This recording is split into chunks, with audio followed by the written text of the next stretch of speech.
What am I looking for? Jesus. So funny.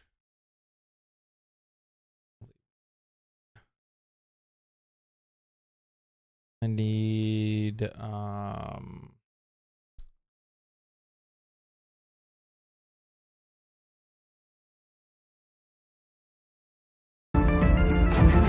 is loud. I am so sorry about that.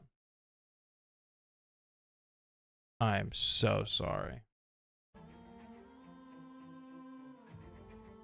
That should be much better. What's going on?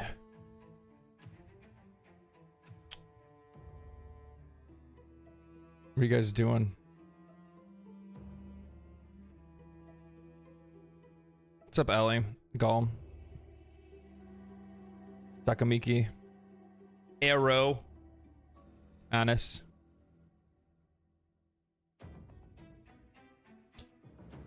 It just like randomly got like super hot in here. I think it's probably because of like the lights and stuff like that.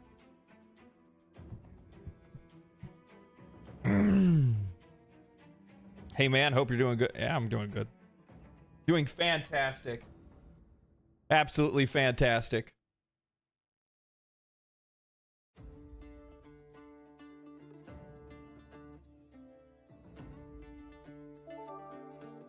I opened some windows. I probably need to crack open another one. Diablo, thank you for the follow over on Twitch.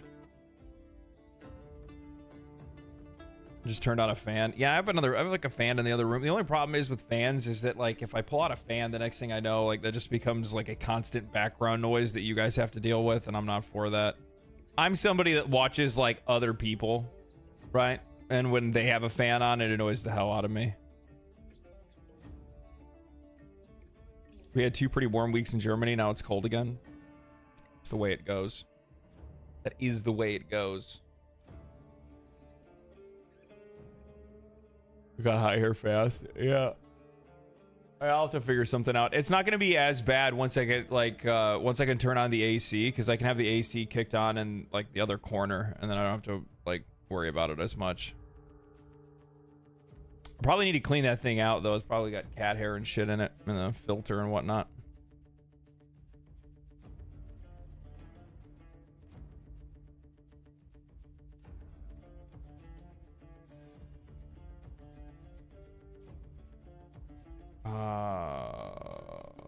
What was I gonna look up?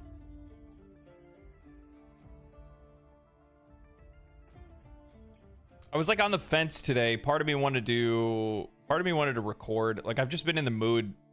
It's not even in the mood. Like the problem is like I do like genuinely need to like pump out more videos.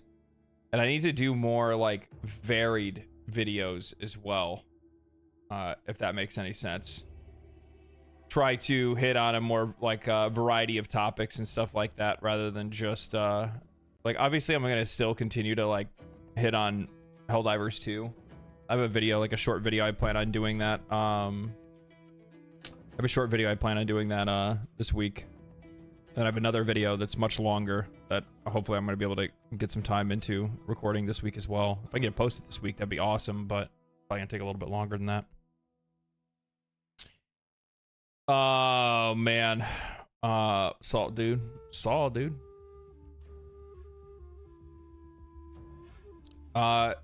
You read my comment on your Warframe video? I mean, there was like 400 comments. That's kind of I'm sorry to say I don't really necessarily remember names if I responded to people.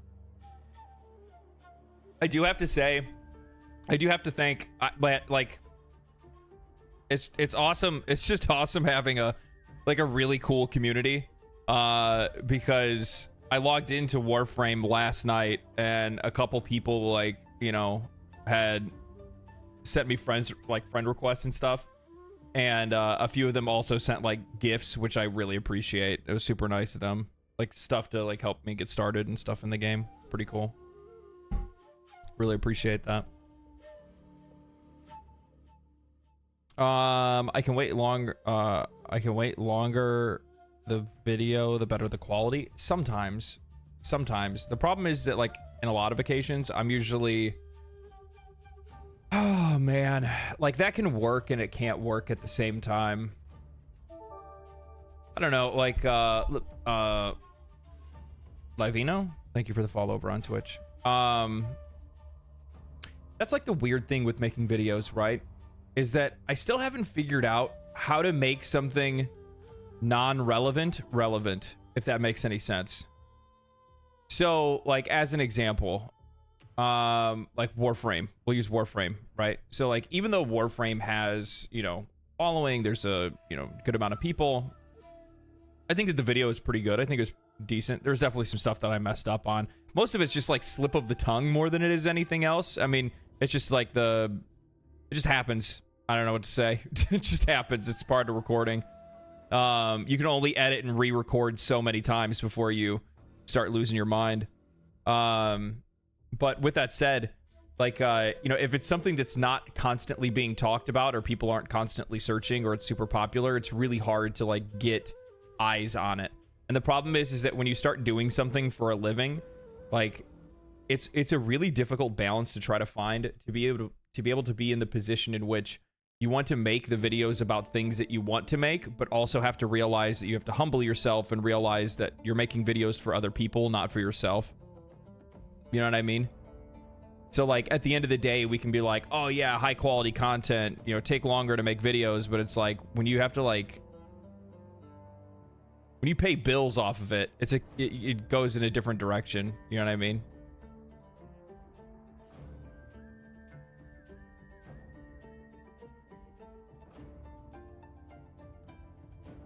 Good day, gigahertz.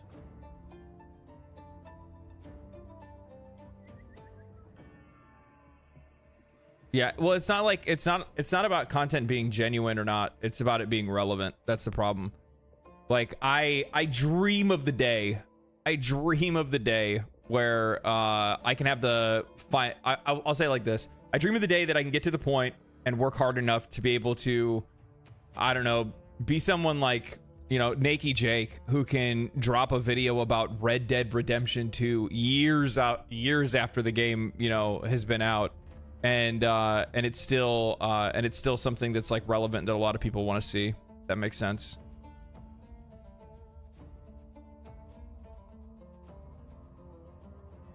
Have you ever watched Fat Brett? No, I have not.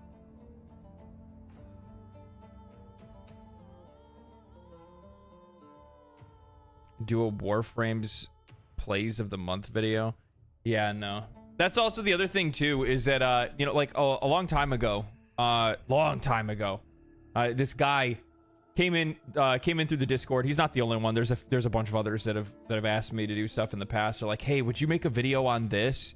I have this great idea for a video that you could do. And it's like, you know, I think what sometimes people fail to realize is that, like, you know, when you're developing a brand, whether that's making videos or whether that's doing something else, like, you have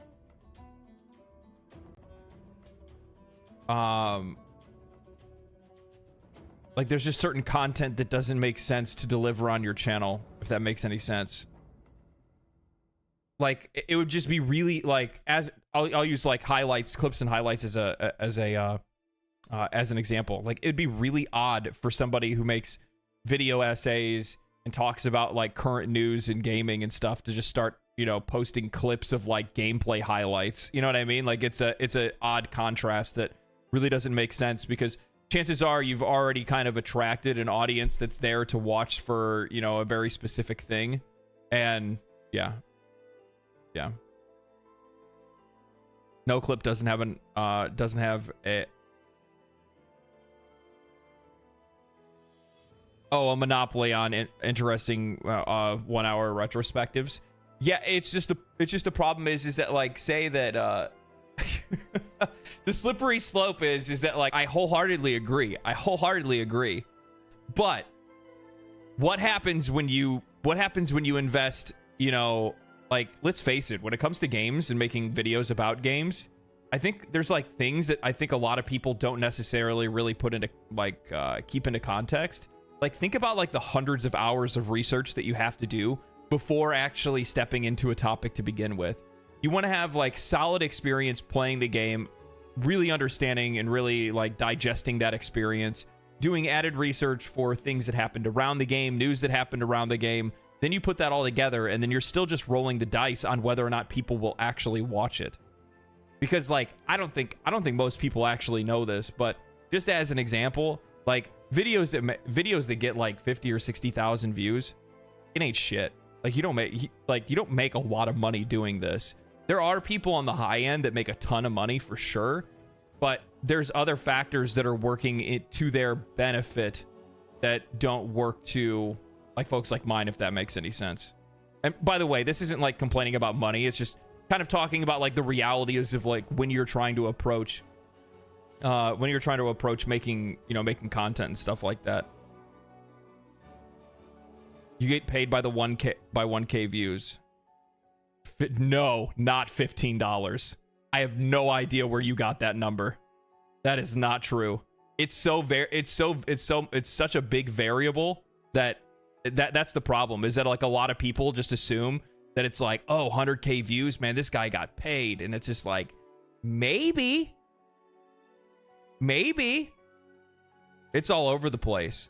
I've had videos that had 5 per 1K or 5 CPM. I've had videos that were 15. I've had videos that were 20. But for the most part, it's much lower than that. It's usually much lower. It's very rare for you to, and to be honest, like it's so fucking random. And you don't have any way to predict, because it just depends on, you know, how relevant what you make is, how many people want to watch it, and then how much advertisers are willing to advertise on it, if that makes any sense. Like there's a whole bunch of different factors that go into it.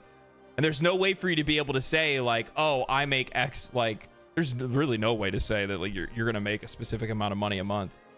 Yeah, it's constantly fluctuating.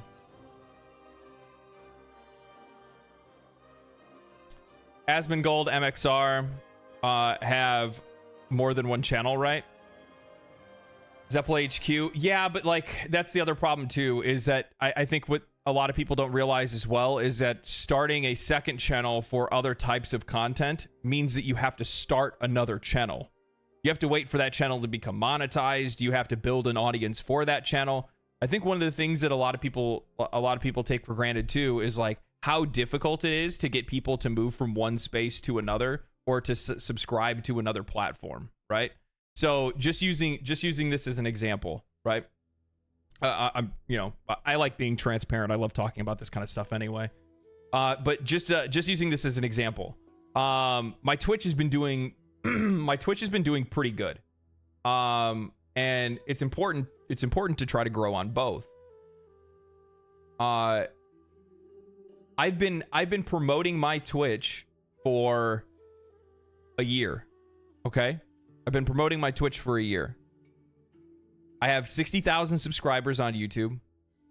I have 1,600 followers on Twitch. That's what the conversion looks like. It's next to impossible to try to get people to go from one platform to another. Well, even though people would actually probably watch you on Twitch, the problem is that like, you know, they have to go to another website. They have to go click on a link. Like, no, I don't do that. So I definitely don't expect other people to do it. And the funny thing is, the same can be said for people that have multiple channels on YouTube as well. There's pitfalls with that too, because you're starting to split your audience. You're gonna have people that are only consuming your clips, or people that only consume the long form content. And, you know, yeah, and that's just because like the algorithm will kind of trigger. A really good example of this is there was one time that I started to Twitch peeps over here repping. I really appreciate you guys who watch on Twitch. Not that I don't appreciate the folks on YouTube, but it's conversely more difficult like to grow on Twitch because there's less people watching, less people chatting, and viewers are very much like attracted to bigger number, better person. So if it's a game or a thing that they're interested in, they stick on one place. You know what I mean? They kind of migrate. They migrate in flocks, if that makes any sense. But yeah. So there's pitfalls when it comes to things like having multiple YouTube channels, because you, one, have to build that channel up, and then two, on top of that, what can actually end up happening is that Like sometimes it won't actually direct you to their other forms of content as well. Zeppel had to prove that her second channel wasn't stealing her content, it was her main channel. That stuff as well. Yeah, you could just randomly get demonetized for no reason. So you have to be really careful with that kind of stuff. My partner used to stream. It was very hard. It was very hard work from what she described, but I think you got this.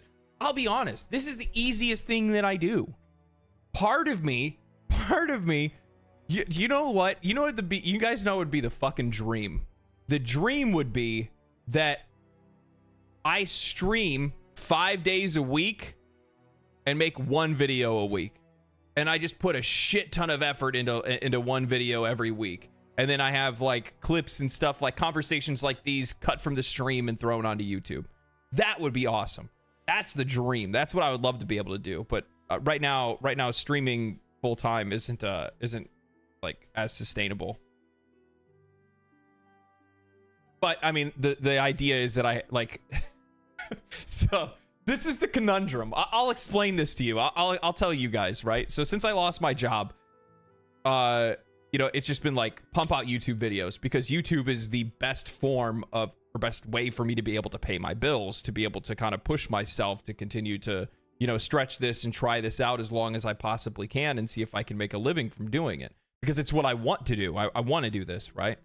And streaming is technically much more stable income because YouTube can be all over the place sometimes. You know, like some of your videos can do well, other videos cannot do well. But at my stage, I'm too small of a streamer to not make as many YouTube videos. I have to make more YouTube content because that's where I'm, you know, more likely going to be able to pay my bills.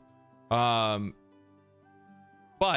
I need to grow as a streamer, but I also need to be making more YouTube content. So it's like, it's hard.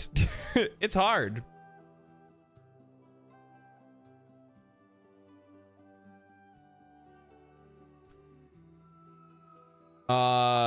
Would you prefer people watch you on YouTube or Twitch? I don't care where you guys watch me. I don't care. I need both to grow.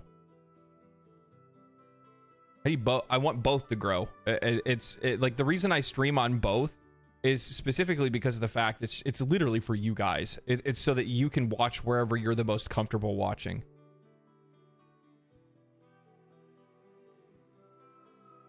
Getting discovered on Twitch is hit or miss. No, it's just miss. It's literally just miss. I'm sorry, but one of the biggest pitfalls that so many people get into, and it's so mind-boggling that people still do this. I know people that do. I have friends that still do. Even though I've told them, I'm like, I'm gonna tell you guys a story. I'm gonna tell you guys a story. Sit down, buckle in real quick. 2 years ago, maybe even over 2 years ago now, I had a group of friends that I played Warzone with all the time. And there was a huge group of those guys that wanted to get into streaming. They wanted to go full-time content creator. They saw the big money that some of these people were making and the flashy idea of being able to play games as a living. And I think a lot of people just kind of stop that line of thinking there and don't really think about all the hard work that actually is associated with it. But I told them, I was like, guys, the only way to make it work is if you grow somewhere else before trying to just stream on Twitch. Because you are a drop of water in an ocean on Twitch. But if you don't have any reason for people to come and watch you, you're never going to get discovered. It's just not going to happen. I'm sorry. There's too many people that are live streaming. And you're going the most low effort route to try to earn something that only 0.1% of people attain. It's actually lower odds than playing the fucking lottery. What are you, I'm like, the only way to do it is by making some content somewhere else, building value somewhere else, showing who you are somewhere else, and getting people to want to watch you, entertain them in some way, provide them with value. No, what value? I'm sorry. I hate to be the guy that's like, you know, Mr. Cold Hard Truth, but tell me what the value is of watching somebody play a game, not doing anything else. Literally just playing a game, and all you can see is their fucking forehead and the top of their eyes. And like, that's all they're doing. It's like, what is this? Like, who's watching this? And you're not even good. Like, I'm not saying you're not good, but you're good, but you're not like a pro. You're not Shroud. You're not these top end players that have been on esports teams and stuff. So like, there's also value in that people don't really care. You know what I mean? And if you're also, you know, so you're limiting yourself in all those ways, but then also at the exact same time, you know, you're not doing anything to get yourself noticed. And getting yourself noticed takes a lot of work. It takes a lot of work. I mean, yeah. So what I ended up doing is we actually started this whole conversation, and we were all talking about it. And I'm like, hey, this is the plan. And I told them exactly what my plan was over 2 years ago. Exactly what my plan was. I said, this is what you need to do. This is what we need to do to be able to, you know, make this work. And I'm going to do it. And nobody really wanted to move forward with it. The biggest hurdle for people to get over is actually turning the camera on. I'm guilty of this, by the way. I didn't do it for years because I just didn't turn the camera on. I overcomplicated it more than anything else, you know? And I laid out the plan. I said, this is exactly what's necessary to be able to, you know, move into the industry and do these kind of things and stuff like that. And then I did it, and then I executed it, and then now here I am, and I'm still watching. And it's like I made the example. You know what I mean? Like I was like, hey, it actually works. Look, the thing that I said I was going to try to do actually worked. And then I still see people still doing the same thing. And the funny thing is that like most people do that. The vast majority of people do that. The vast majority of people just think turning on a camera is enough. And I'm sorry. Like, not like, and for the most part, like most people don't watch people for the games they play. They like, I mean, they do, but they watch them for them. You want to know a really good example of this? Me. The minute I turn on a game, I lose half of the viewership. If I just sat here talking to the fucking camera and talking to chat, I have double the viewership. I'm quite literally, I'm better off as a just chatting streamer than playing video games. And I have a channel about video games.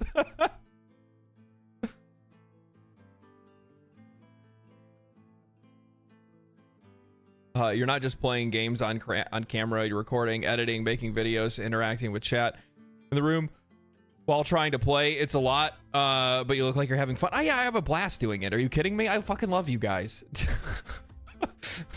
I fucking love this. Are you kidding me?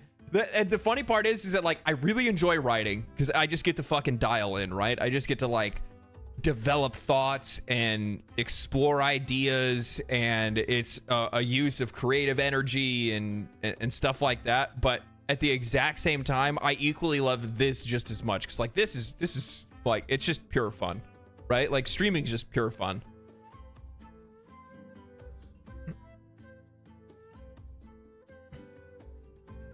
Nailed it, mate. People come for you. I really enjoy the videos when I first found you and enjoyed you streaming Baldur's Gate 3. Yeah. And I think that's one of the coolest things too, is like watching folks follow even after, you know, like coverage of a game slowed down or stopped, right?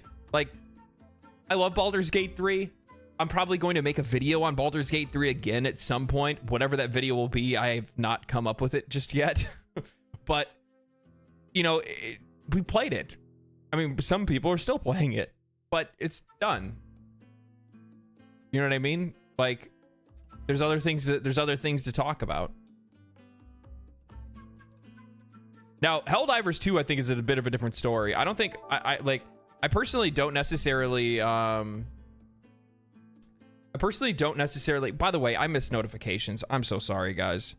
Manchild, thank you for the membership. I really appreciate that. Super generous. And also Cal, thank you for the $2. Would you still love me if I bring a 380 artillery? I do it. I did it to you. What are you talking about, Cal? I dropped one on you. Did someone say D4 bad? I'm going to check out the season. When does the season start? I'm gonna, like... Guys, I paid for the fucking game. I'm gonna get my damn money out of it.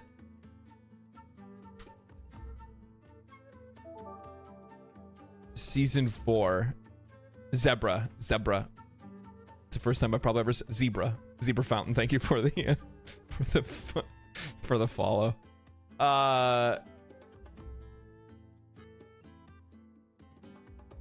May 14th. I will fucking 100% play season 4 of Diablo 4. I will give it a shot. We'll check it out. We'll see if I like it. Okay?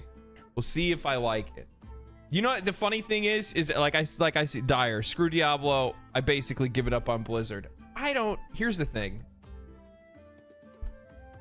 Blizzard sucks. Okay? They suck. Like they're not very good at making video games anymore. They're not very good at handling live services. But at the same time, if they make a game that's good, I'm gonna play it. Like, regardless of all the things that they do or have done, if they make a good game and it's in a good place, I'll play it. Tip your game dev. Jesus. I should have made a video on that. The problem is that, like, people aren't even really discussing, like, the reason why that's so stupid in the first place. You know what? Here's the video. We'll make the video right now. What is all this? Oh. Did I like the, We'll make the video right now, live. We're doing it live! We're gonna do it live, and I am going to...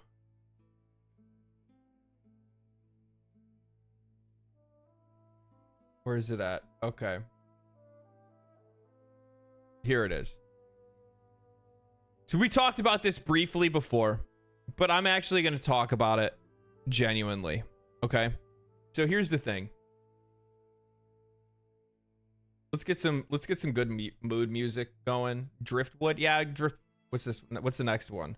Path of the Godwoken. I want some tambura.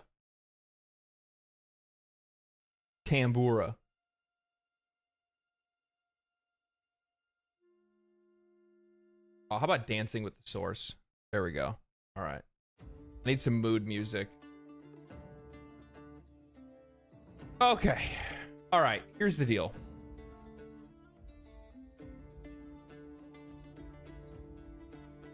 I have a lot of issues with this. I could have even more issues if I could actually find the tweet.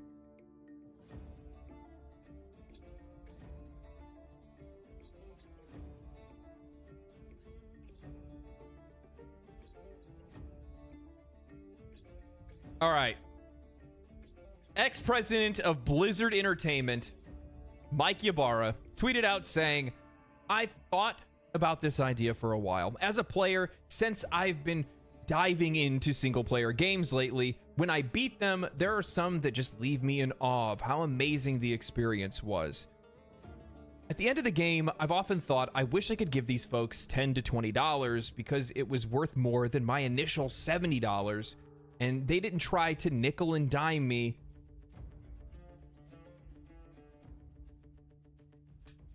They didn't try to nickel and dime me every second.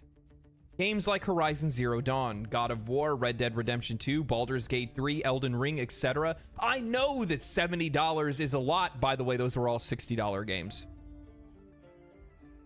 I like to point that out first. I like to point out that those are $60 games, not $70 games.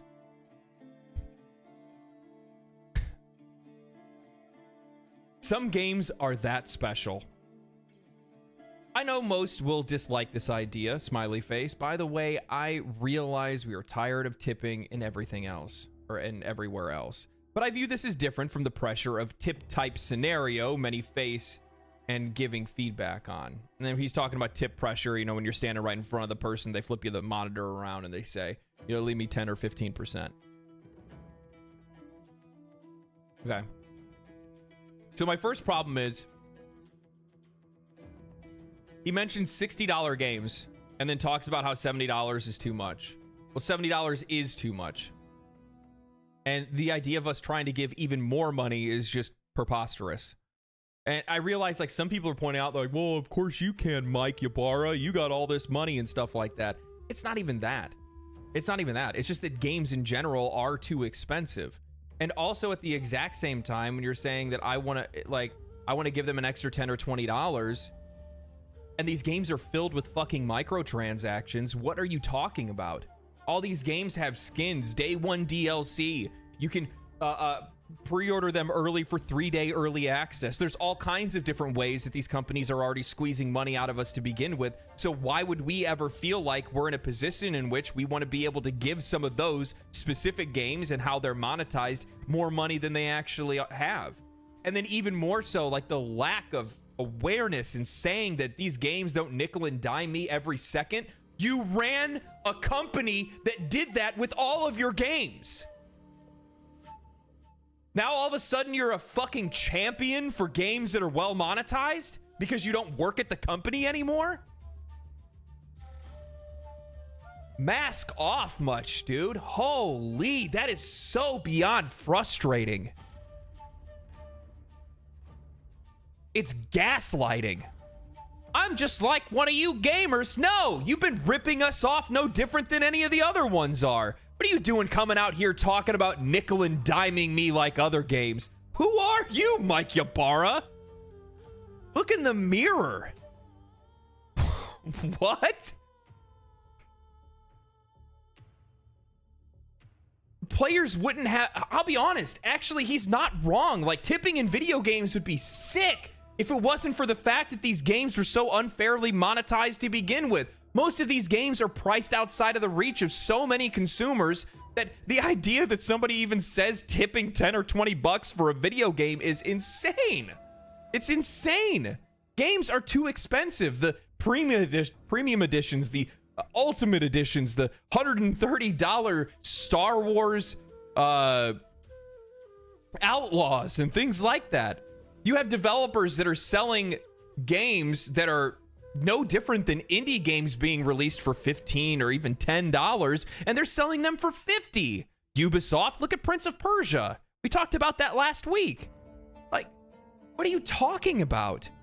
But at the same time, like, if these games were fairly monetized and they weren't nickeling and diming us as they have been over the last few years, I would totally be all there for it. You want to know people that I would love to throw money at? And actually, we can. But the problem is like, those discussions don't actually happen. Like, take, for example, Boris. Right now, we're listening to Divinity Original Sin 2 music. Right? You can go listen to his music. Borislav, you can go listen to his music. You can go download music of his. He has accounts where you can go and support him as a musician.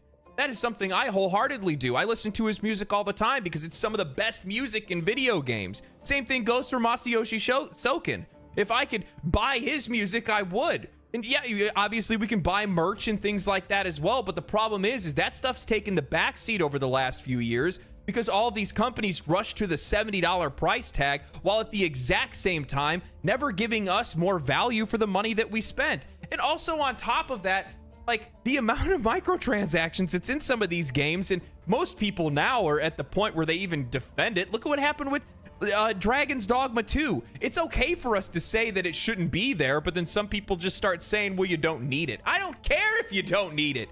It doesn't need to be there. If you monetize things fairly and you also give players value for the money that they spend, they are going to look for ways that they can support you in the future. Baldur's Gate 3 is a prime example of that. The amount Divinity Original Sin 2 is a prime example of that. Look at all the people that bought into the the tabletop version of Divinity. Look at the people that bought Baldur's Gate 3 merch. The folks that upgraded their editions. The people that bought physical editions even though they had already purchased the digital version of the game. And they did that because the game was just so good, but there was no other way for them to be able to give these guys any more money than they already have, so they did. I know $70 is a lot of money. Yes, Mike, it is a lot of money. It's too much. It's too much. You're charging too much, and there's too much extra monetization on top of these games for anybody to ever try to come to the conclusion that they should try to, you know, spend any more than they realistically can. We talked about this before. Am I the only one that somehow realizes that the vast majority of people are poor? I know $70 is a lot of money. There's people out there that don't even have fucking jobs right now. People are begging for wage increases. Many people are living either at or below the poverty line. It's not our job. And do you know what the funny thing is? Is that in a lot of cases, these developers probably could use those tips because these companies aren't paying them enough in the first place. And then they're just laying them off. It's like, dear customer, could you help take more responsibility for our decisions? That would be great. You know what I want to know? Games go up by $10, yet we never saw the benefit of the cost reduction from these companies on not shipping physical versions of their games.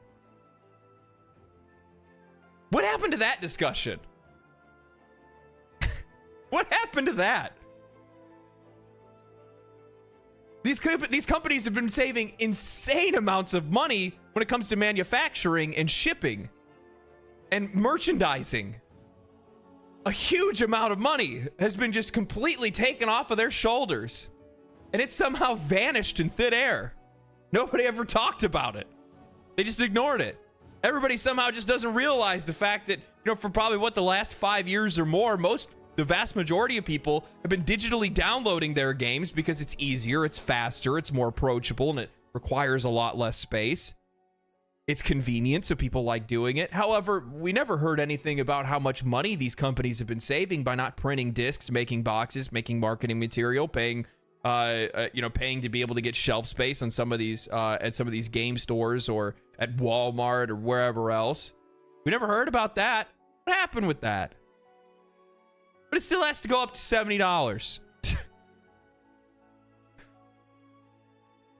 Honestly, if those tips were actually for the developers, gamers would drown them in money, but ultimately those tips would go to the managers. Yes, it would. That's the other thing too. Like, if we had the opportunity, like, think about it. If I had the chance to be able to tip the musicians, the artists, the storytellers directly, those folks, I'd be all for that. But if I was sending a blind tip to a game company, where do you think that money's going? Nowhere. Wait a minute. So you're telling me that I'm tipping the guy that, failed to fix whatever bug or something like that?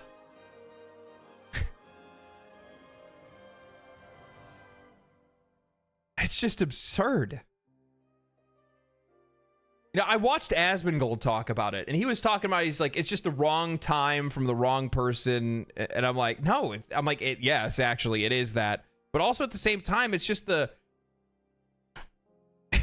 it's just the idea of the thing in the first place. Like, what? Epic Store with our lower 20% savings, with our lower 12% rating rate. Oh my god, if I could read today, that'd be awesome. Hello, sorry for bothering you. I have an offer promotion for your channel viewers. Yeah, you're banned. Somebody ban him, please. I can't do it. I'm not on Twitch.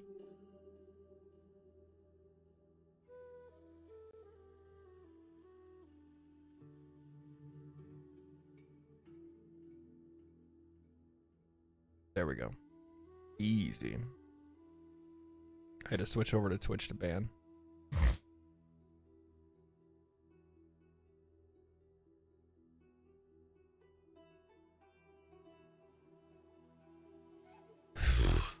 Fastest draw in the West.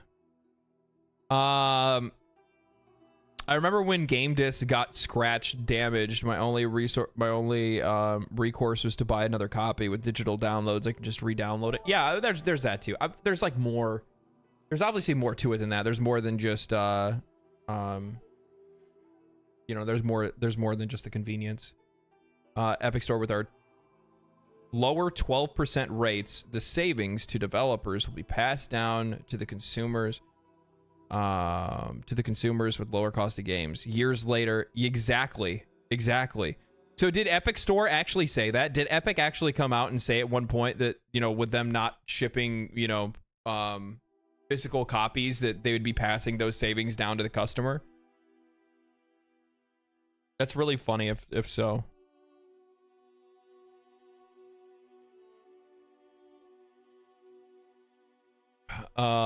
Nailed it. Asking customers to subsidize the company's bad choices is just stupid. It's beyond stupid. That's not what he's asking, though. He's not asking for us to subsidize. He's saying that, man, wouldn't it be great if we could give these guys more money when they deserve it? And he's absolutely right in that. The funny thing, he's absolutely right. But the problem is that the pricing of video games today, which is something that was furthered by the company that he was working for at the time he was working there. And then also for him to come out and say games that are, you know, this game didn't try to nickel and dime me. And it's just like,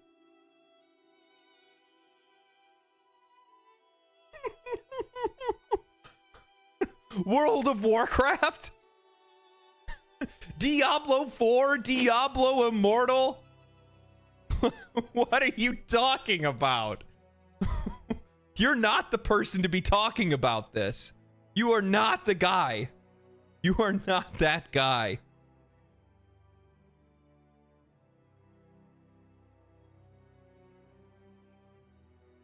What's your opinion on tipping servers?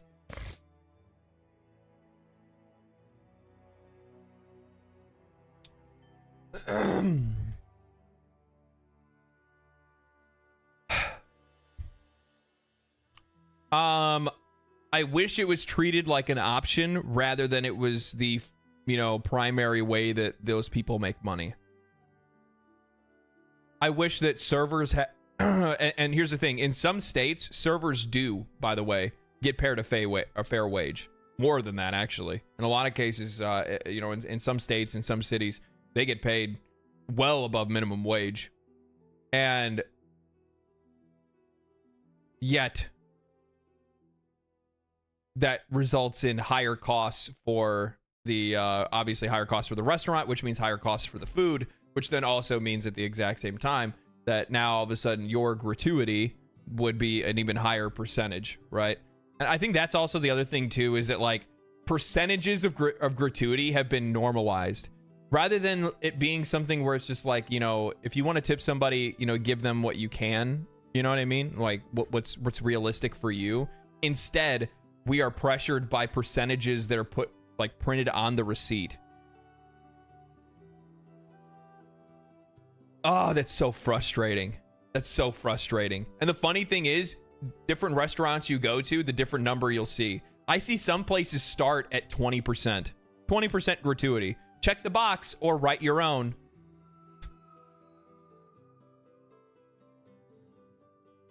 I've always been somebody, like, I tip what I can. Like, you know what I mean? Like, if I got good service, then I tip what I can. If I got bad service, then I don't tip at all. Fuck them. I've had terrible service in the past. Why would I want to give that person money? Oh, because they need it? I don't give a fuck what they need. I needed good service. I came here to pay money. I came here for food.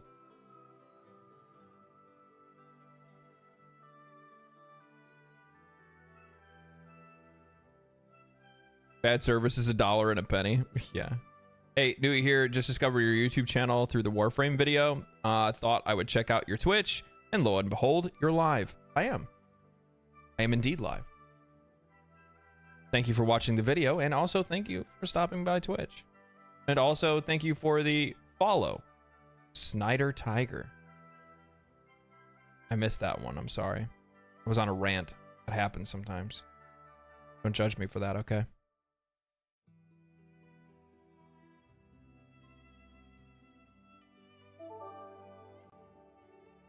Thank you for the follow, Jetta Prime. Warframe video was good. I also came from that. Awesome. I like to be able to welcome new folks into the community and also into the channel. Plenty of great videos to watch and a lot of rants for me to go on. If you haven't experienced me before, I talk a lot. Talk a lot about talk a lot of shit. Talk a lot of shit. What's the name of the game you keep talking about? The one-man developer game. Balatro?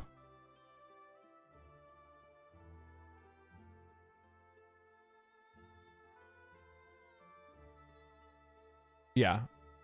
Lately, that's the main game that I've been talking about. Stardew Valley is another example of that too, yeah. Balatro is fucking bomb, though. That game is so addictive. I can't believe that, like, I've only had that game. Guys, I got... Let me see if I can pull it up.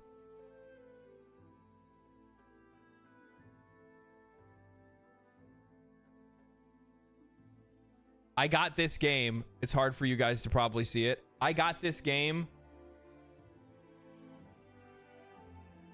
2 weeks ago. 2 weeks ago. And I have 87 hours.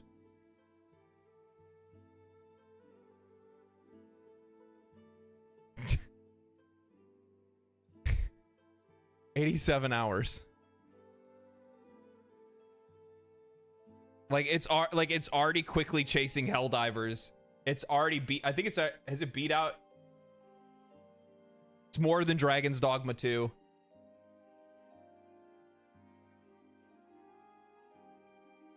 It's not gonna be. I mean, it could be Baldur's Gate 3 one day. Maybe. I don't think any game will ever beat Terraria in playtime, though.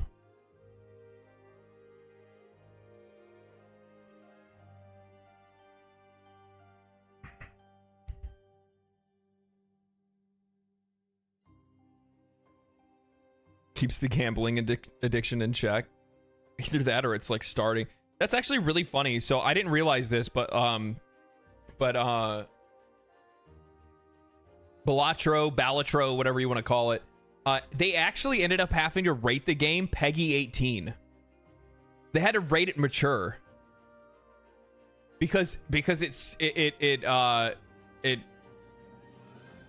what was it like? Because it promotes gambling is what PEGI said, and it's just like, I mean, it's a poker game, but it doesn't simulate, like, it's because there's like because there's money that you earn to buy packs in the game, but there's no microtransactions or anything like that. It's like you buy the game for $15, you play the game, and that's it. There's nothing else. That's it. That's all you get. But I guess it's just like how the mechanics of the game work. That apparently the rating system is like, this is gonna teach kids to gamble. It's like, okay. The developer tried to argue it, but it didn't go through, so the game ended up getting rated mature. Meanwhile, literal gambling loot boxes are fine. True. Yeah.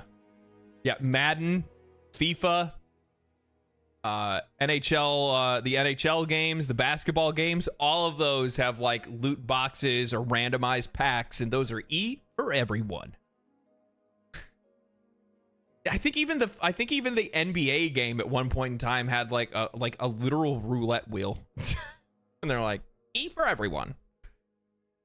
Perfect for everybody to enjoy. The kids will love it.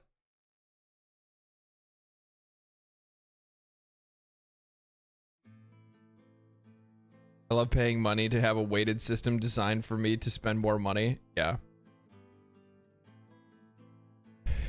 Yeah, but Lost Ark and FIFA are good for everybody. Yeah. It's all good, baby. Fire it up. I love that game though. I have a video I'm gonna do on the game. It's probably not gonna get a lot of views because it's, you know, it's a smaller indie game. I mean, it's still sold over 1 million copies in its first month, so that's awesome. But you know, we'll see. Good evening, mate. Random question, but I've bought a sealed PlayStation 1 game, European version. Has the PlayStation logo on the bottom strip and the security strip at the top. Never seen before. Factor area, maybe? Probably. Probably. Star Wars Outlaws is $169.99 plus 14% tax in Canada.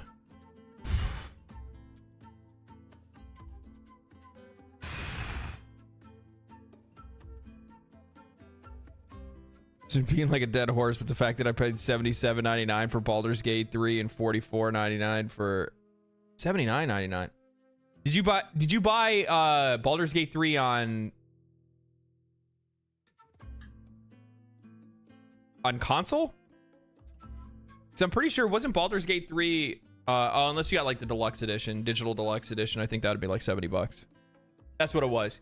Base edition 60, digital deluxe 70. That's what, man. Doesn't that sound so attractive? That's what it always used to be. Personally, the thing is that like I don't think I don't know, man. I just especially looking towards everything that's going to be happening in the future, I'm really wondering like just how much inflation needs to affect the price of games. Because like in a lot of cases, like their costs are going to be lowered by quite a lot, especially with like AI enhanced technology and stuff like that, you know what I mean? They still have like consumables and things that they have to invest into, like you know, actual technology and stuff, hardware, things like that, but I don't know. Canadian pricing, yeah.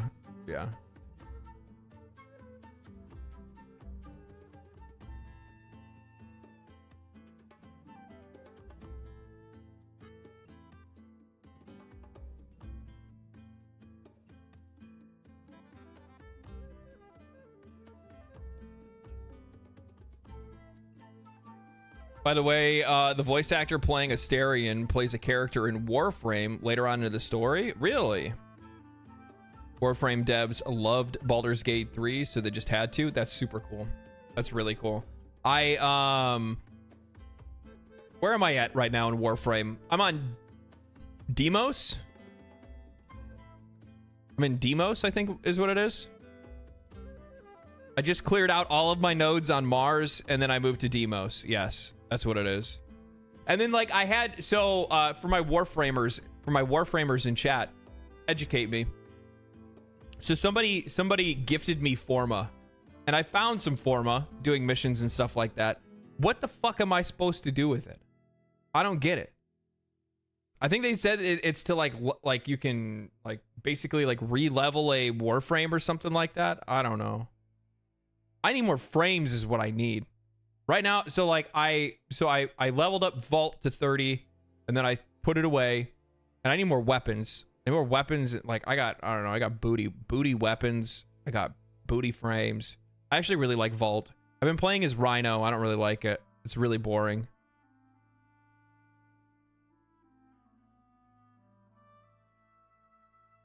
Let you re-level a weapon or frame to make it more powerful. So here's my thing. So do I go somewhere? You'll end up dropping like 5 or 10 depending on the build. I don't even know what the fuck that means, dog.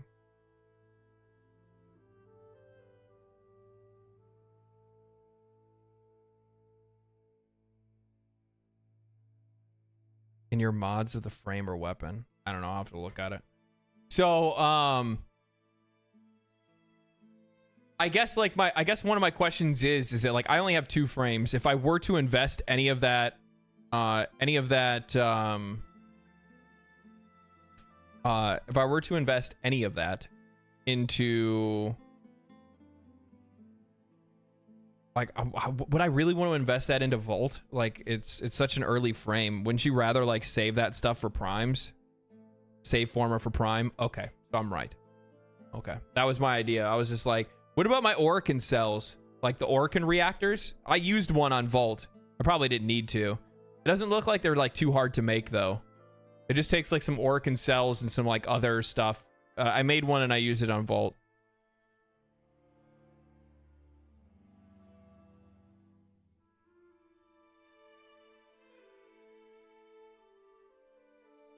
Does anybody have a suggestion on a prime that I should try to go for that's realistic for me to get?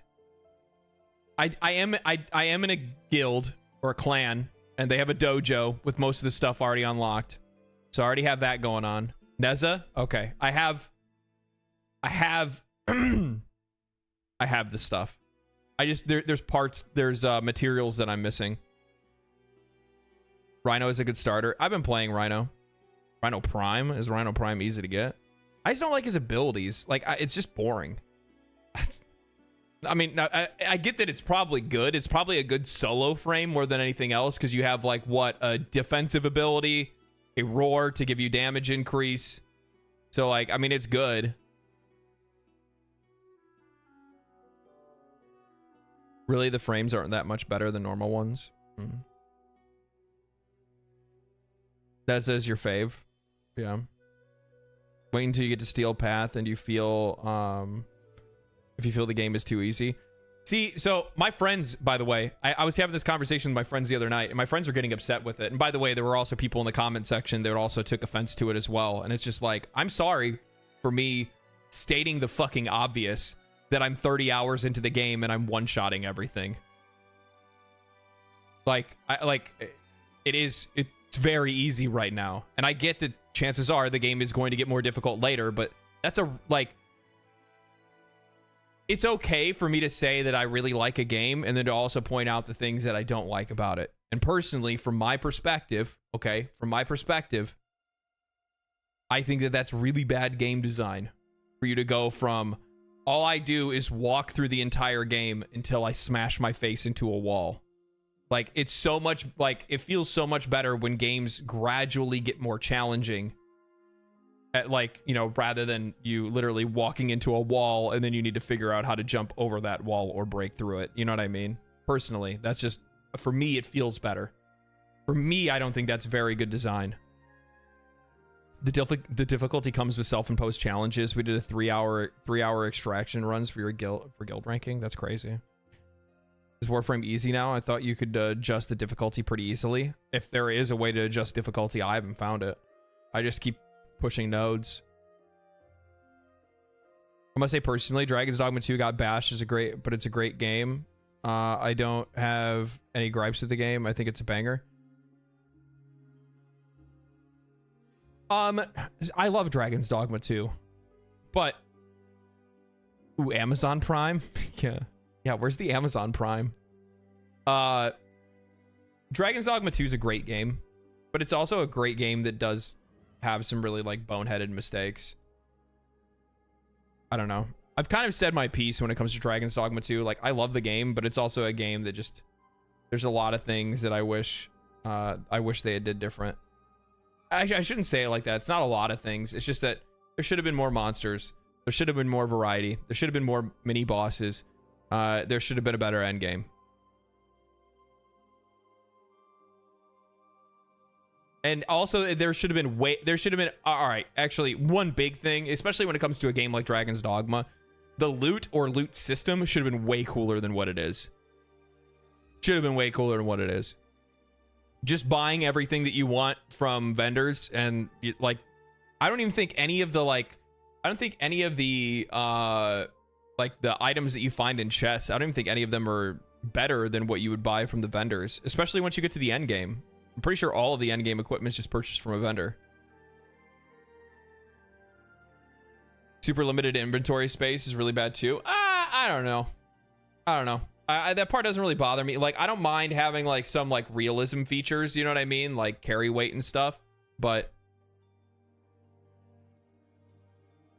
you're not wrong. The combat and building your perfect build is fun. If there's more difficulty, longer you stay in for more missions. Yeah, that's the other thing too, is that you kind of I have noticed that like sometimes like difficulty will slowly ramp if you like stay in like a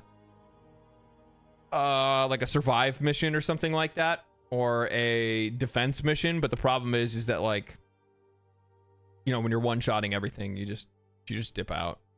You just get bored. I don't want to have to wait 30 minutes for the game to get interesting. You know what I mean? I'd rather just keep pushing the nodes until I can find something more difficult or find something new. The armor system downgrade from DD1 to DD2 is so stupid. Literally one of the yeah.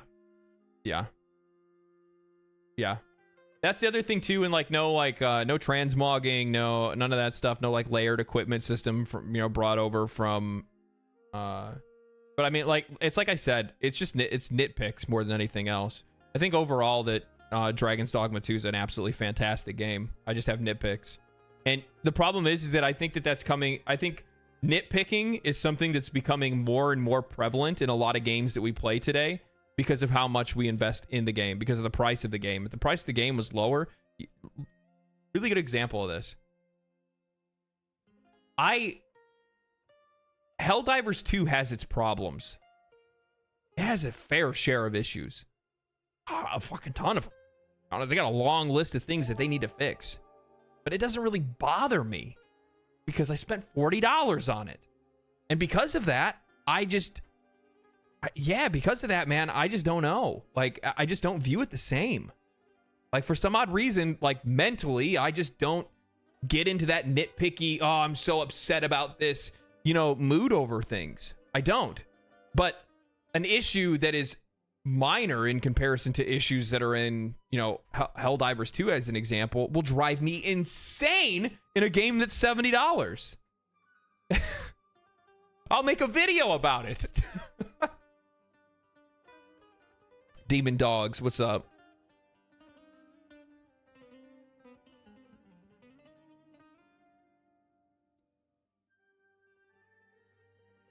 Most of us are in for the long haul. Yeah, that's true. So the game becomes unplayable after an hour. Enemies have so much armor that have 99.99% damage reduction. That's crazy.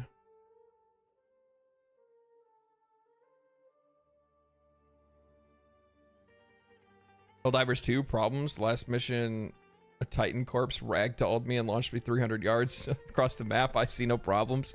Yeah. Well, I mean, like, no, there's like serious issues. Like, as an example, like they just recently put out that update that allows you to be able to increase your fire damage, right? Fire damage over time was increased by like 25%. Sick. Awesome. Except for fire damage ticks only work if you're the host. So other players right now, it's not working. You know, like, that's literally just napalm, thermite grenades, flamethrower, completely useless for anybody other than the host. Like, man. Hope you have a good stream. Keep up the great content. Thank you. Appreciate it, Rise. Treason. It's not treason. Automaton propaganda. It's not automaton propaganda. It's facts. It's facts. Guess I got a solo Helldive then. You want to use flamethrowers? Yeah. Yeah. Which is crazy because like the damage is so like wildly overtuned for it as well. I saw somebody actually using a flamethrower and like cooking chargers in like a second. It's crazy. It's absolutely wild.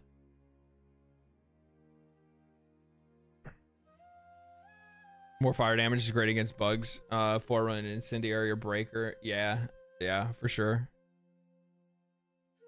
It is so much fun. And yeah, so that, like, I think it's actually a two-part thing. It's also like how fun the game is, and then also I think that like players know it's like, you know, I saw something recently. So Saber Interactive CEO came out and said he doesn't want Space Marines 2 to be $70. They want to sell it for cheaper than $70. Okay. And he says that because he doesn't think that the $70 price tag is sustainable, that a lot of these companies have been selling games for $70. He doesn't think it's sustainable, and I fully agree with him as well. They're pricing themselves out of the reach of consumers. There's just no way that it's going to be able to continue like this. Money's too tight. Far too many people. Like it's making games too expensive. The companies are making games, spending way too much money making them at the same time, only to sell them to to a shrinking audience. You know what I mean?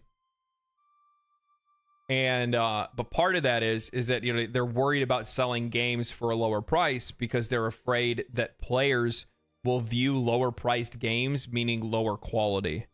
But do people really like? I'm actually curious. Like, be honest. Don't just reactionary say this. Do you guys associate the cost of a game with the quality of the game? Because you know what the funny thing is? I only do that at $70. Personally, I only do it at $70. At $70, you're making me spend that much money. This better be this needs to be perfect. It better work day one, and it better be an absolute banger. But outside of that, I don't really like attach the value the money I'm spending to like what the expected quality of the game is. Elden Ring was 60. Baldur's Gate 3 was 60. Yeah, I know, but you get what I'm saying. Like, the thing is, like, as an example, like, Balatro's $15, right? It's not like I looked at Balatro and I was like, oh, $15, this game's probably going to be shit. I probably can only beat it in like 5 minutes. I recently, so I haven't played Slay the Spire, okay? Never played Slay the Spire. I've heard really good things. Everybody and their mother has told me I need to play it. So I bought it. Okay? And that I bought for like $3 or something, $3 or $4.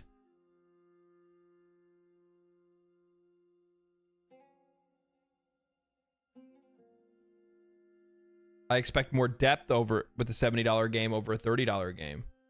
Okay. See, the problem is that I think depth and scope are really difficult things to try to attach to a game. Like what, like.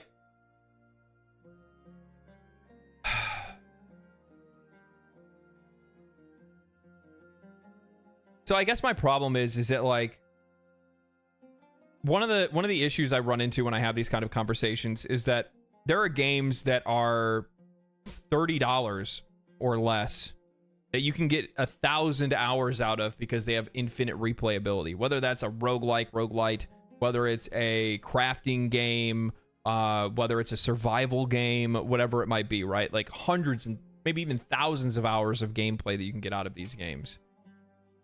But at the same time, and it's like, do $70 games need to have infinite replayability? Do we need to actually attach and here's the other thing too. Like, do we need to attach a number? Like, what is the cost? Like, do we need to attach the cost to the, to the price of a game? Not cost, sorry, the hours to the price of a game. So what I mean by that is that, like, take for example, Spider-Man 2. Spider-Man 2 was a game that was $70 that cost $300 million to make and could be beaten in 15 to 18 hours. I think, like, weirdly, like, I don't really think that, the amount of game time should be associated with the price, but also at the same time, that has its limits.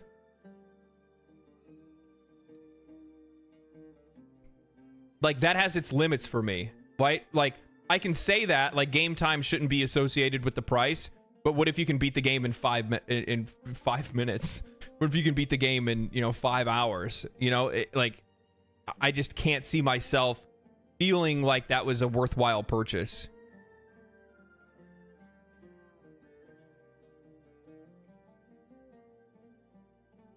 It's very similar to, the analogy that I would try to use for something like this would be like steak, okay? It's like going to a restaurant, that you can buy a $100 steak. Shit, you can buy $200 steaks at some restaurants, right?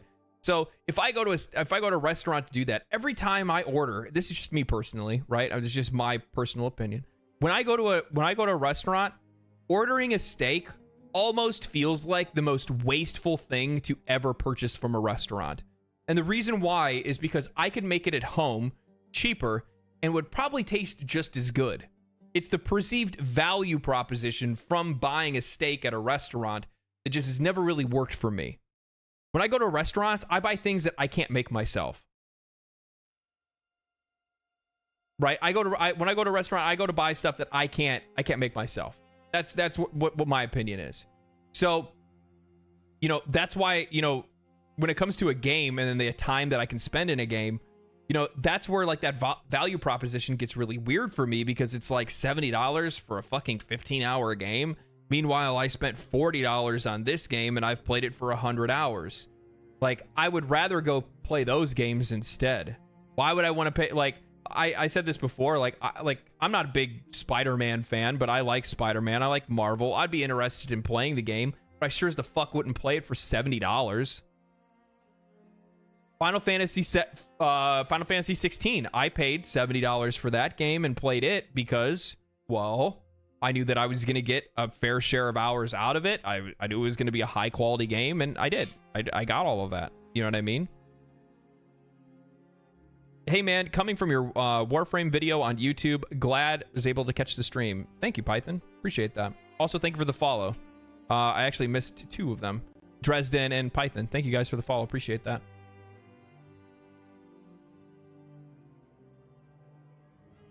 For $200, I expect to be allowed to name the cow before they slaughter it for the steak. Yeah. I like to get $2 per hour for game. Yeah, I don't think really trying to associate dollar per hour really works, but I get what you're saying. But it does, it works, especially when you're looking at the higher end, right? It works when you're looking at the higher end and you're like, you know, then you're calculating like the wild amount of extra value that you got from a game that cost you $40 that you have 100 hours into. You know what I mean? That means I got, from that position, you're looking at like $200, $200 worth of value out of a $40 purchase. I don't think you'll spend 3 days reducing a red wine jus though. Well, I mean, that just depends on the restaurant. But yeah, I get what you're saying. But also at the exact same time, like, I don't know. Sometimes you're paying for the experience. I get that. You know what I mean? Sometimes you're paying for the experience. You're paying for the atmosphere more than anything else, if that makes any sense. But that's just like for me personally, when it comes to steak, even though I love steak, in most times I always view buying a steak as a waste of money, because it's like, especially when you know how cheap you could get it yourself. And how consumable it is. It's also like that consumable nature of something, like how quickly something can be consumed really drives me kind of crazy. Warframe now open, trying it again. And watching it at the same time. Good luck, have fun. What time do you stream? Now. Usually, I usually go live 1:30, between 1:30 and 2:30 PST, Tuesday, Thursday, Friday, and Sunday. That's usually what I try to do.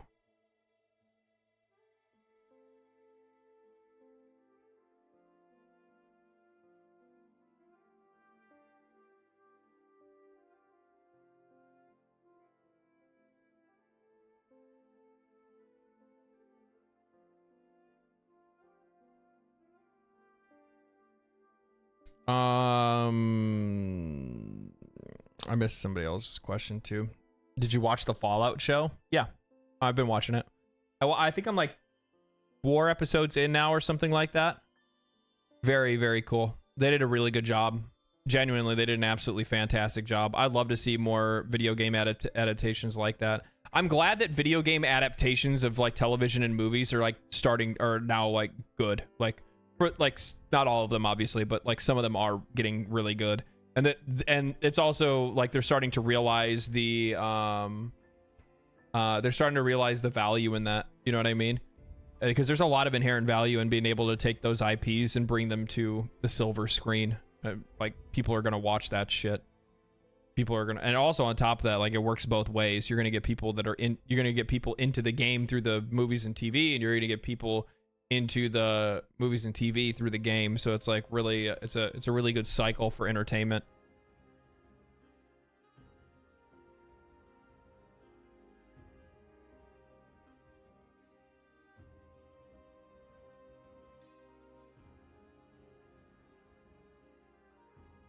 Do I not have it? Excuse me.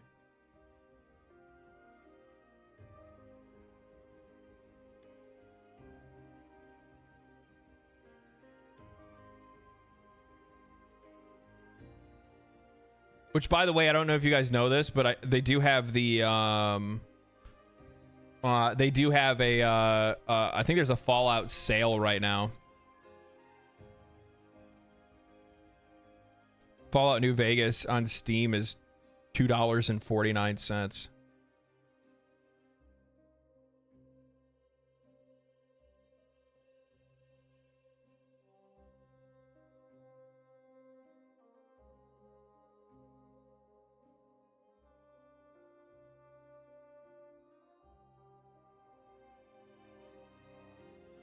And Fallout 4 is $5.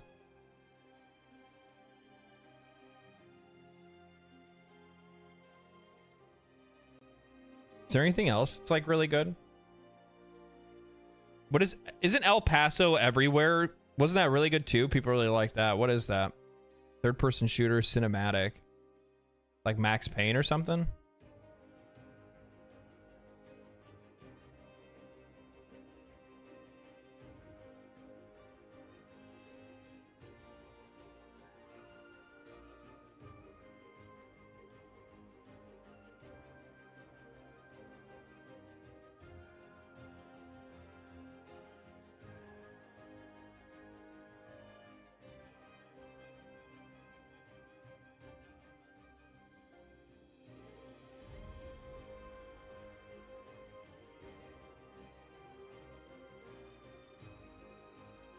Okay. See if there's anything else that's cool on Steam. See if there's anything else that's cool on Steam.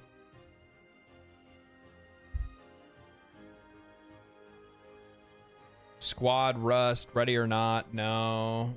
Back for Blood, no, I wouldn't probably play that. Arma, I probably wouldn't play that either. Far Cry, I don't think I've ever played a Far Cry game.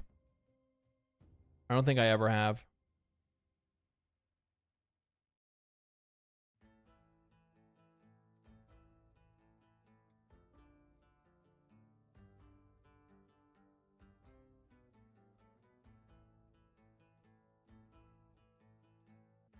I should also try to check out, is Darktide any good? Do people like Darktide? I've never played that. I've never played Vermintide.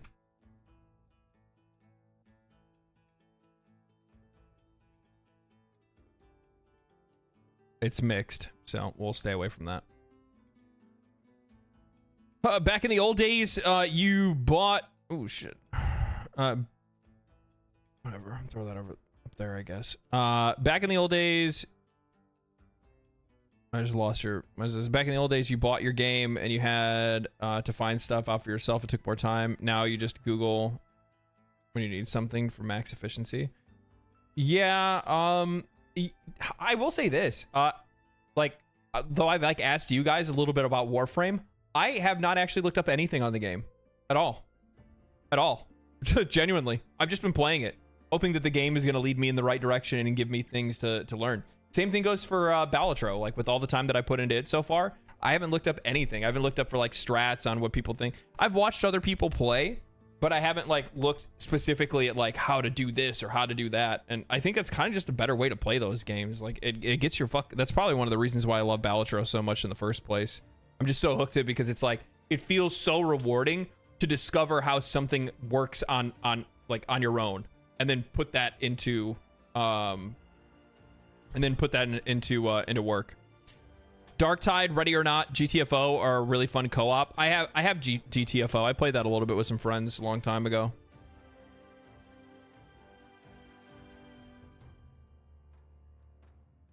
Be careful. Yeah, I'm not gonna look up any content on Warframe.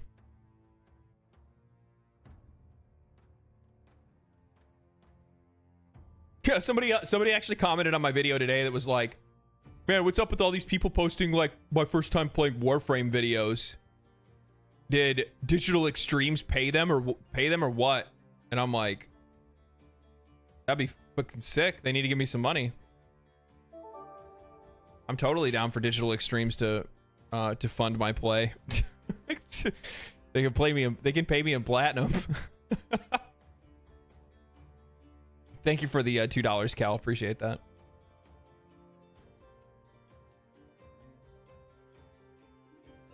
How about a great game named Red? You know, the funny thing is, I had absolutely no interest in that game. Like the minute that it was announced and I saw it, and I was just like, yeah, nah, I'm sorry, dude. I'm sorry. I'm not here for it.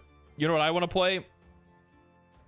I'm hoping that I'm hoping there's another Borderlands in the works, and I hope that it's good. That's all I hope. I don't think it will be. I think it's scuffed, especially because they killed Maya, and then we already know who the next Siren is going to be, unless they just like retcon it and change directions. Maybe go, you know, parallel universe or something like that. That'd be kind of nice.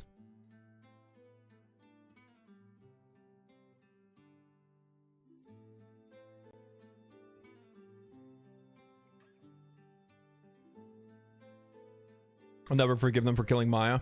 Who you telling? Who you telling?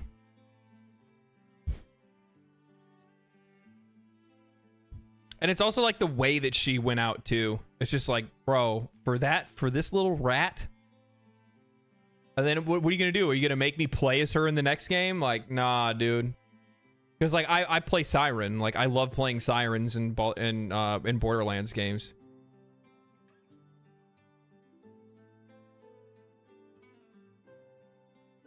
Maya and Krieg. Yeah, actually, I take that back. Like, I usually like I main Siren because I really like the gameplay of Siren, and I actually really like the Siren for Borderlands 3. But I also really liked Gage. Gage is a lot of fun.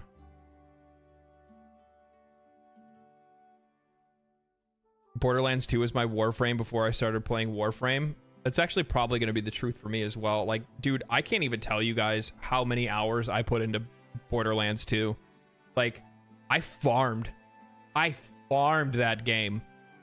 Running bosses, you know, just like, you know, going to like certain areas to like just farm enemies to try to get a drop chance on like infinity pistols and stuff like that. Like, there's so many sick places to go to try to like find stuff.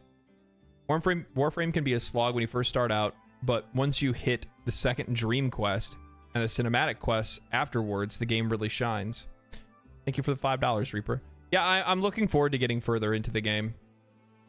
I totally had like a meltdown a couple nights ago when I was talking to some friends about it, because I you know, love my friends, but one of the problems that gamers can often do is that when somebody has a fair criticism of a game, they still jump up to defend it, and they're like, oh, I guess the game's just not for you. And I'm like, that's not what, like, are you trying to piss me off? Like, we're talking about the game, and I'm like, guys, I'm like, when is this difficulty gonna pick up? And I'm like, I can't even tell you how many missions I've ran, how many things that I've done. I you know, I need to be, the problem is I'm not learning to use my abilities and when to use my abilities, because I don't need to use them, because I can just hold my melee and just walk through the map. And I'm like, dude, I'm like 30 hours into the game and I'm still experiencing this. I'm like, this is just crazy. And they're like, oh, I guess the game just isn't for you. And I'm like,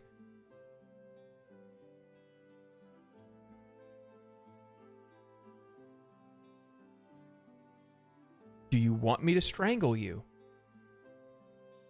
Can I reach through my internet and strangle you? It's not about it not being for me. Like, it's just like why is it like this? Tell me when it's over.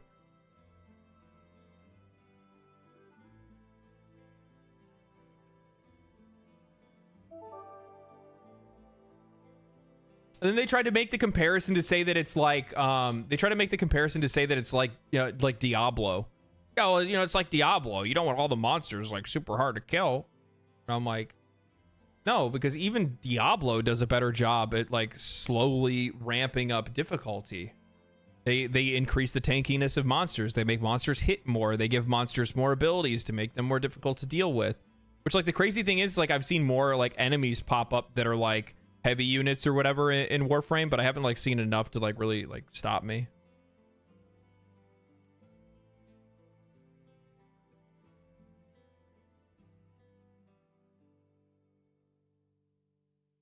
All the difficulty is at the end years of story content to be on. Yeah, see, that's one of the other things. Like, one of my friends have told me, they're like, well, it's probably because you need to get through like most of the story content and the nodes, and they're like, once you catch up to like current content, that's when the game is like, you know, gonna be more challenging. And I'm like, well, they're like, I think that they lower the level of difficulty to make sure that people can pass through the game relatively quickly to get caught up with everybody else where they're playing. And I think that's probably one of the most difficult things for MMOs specifically, or even just long-term live service games to be able to get through, is trying to figure out what kind of pacing really works in the favor of of their game. So like using Final Fantasy XIV as an example, right? So like with FF14, you know, there's 250 hours of story content to get through before you could ever get to, you know, current day raiding and dungeons and things like that. That's a lot of content, but you also don't want players to not be able to experience it. So what is your answer? Well, you try to trim out whatever doesn't matter, and then you try to, you know, do whatever else. You know what I mean? Maybe make things a little bit easier, whatever you got to do, right? You lower the bar of difficulty, speed up the content, get players to be able to catch up with everybody else, because that's probably what they want to be doing in the first place. And while like you want to do that, it's still a really slippery slope, because you can also make that new player experience absolutely shit. Because if it's too easy or it's too streamlined, then they're not going to be able to pick up on the context, learn the mechanics of the game, and they're just going to end up hitting a wall at the end of the game and be screwed. You know what I mean? So I will say that I think that Final Fantasy XIV probably does one of the better jobs of most MMOs when it comes to pacing. Because like by the time, don't get me wrong, like by the time you get to the end game, you're not good. You're not good. I made the mistake. And I'm like, I'm not a bad gamer, okay? I'm a decent gamer. I'm pretty good. I'm gaming, okay? Like, I'm a fucking gamer. Like, I need you guys to believe me. I'm a gamer, okay? But I finished the entire story for Final Fantasy XIV, you know, when I first played it. And I got to Shadowbringers, because that was the current expansion at the time. I got to Shadowbringers, and then I was like, dude, this is sick. I want to get into a raiding party. You know, like, what do I need to do raiding? And I like got myself like the current level of like normal raid gear and stuff like that. And then a raid party said, okay, yeah, we'll have tryouts or something, or whatever they were doing. And I came, and I was fucking terrible. I was terrible, and I thought I had a good handle on the game. But the problem is that like there's a big drop off from like, you know, I know how to play the game to like being able to play the game at a high level, you know?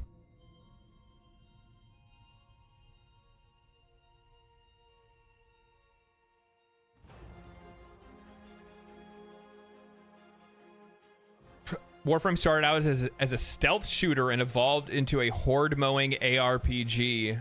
The earlier missions are still reminiscent of that era. The enemy density is very low. That's why it feels easy. That makes actually a lot of sense then. That makes a lot of sense. Playing Savage content as Black Mage made me feel giga-brained. Yeah. Yeah.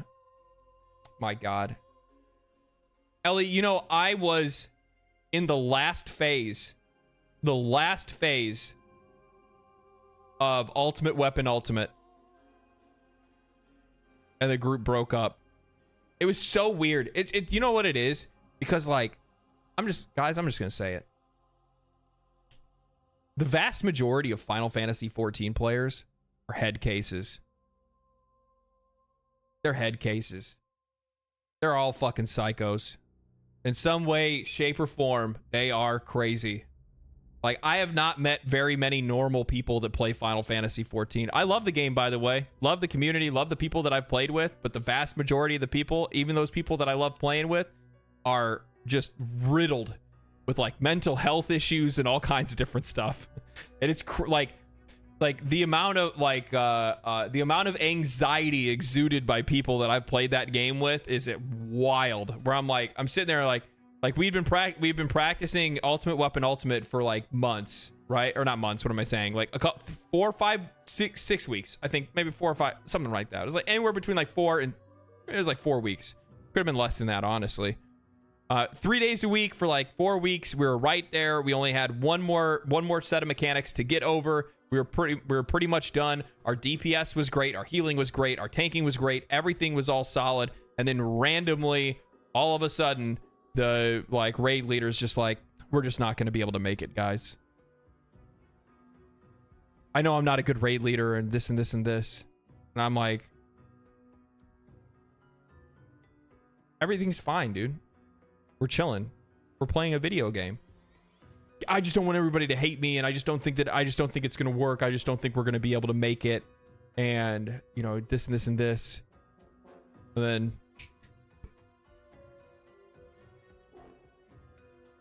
I'm sorry to have to do it. I'm sorry to have to do this to you guys, but you know, hopefully you'll be able to do it in Party Finder. And I'm like, I am not gonna go do an ultimate in Party Finder. No, no.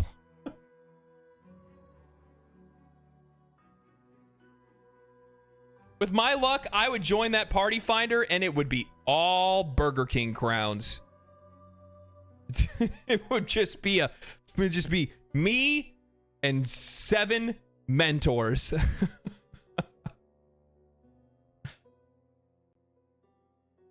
I forgot he had a dentist appointment and couldn't miss it. I guess. I don't know. I mean, I don't want to talk about my mental diagnosis on stream. Yeah.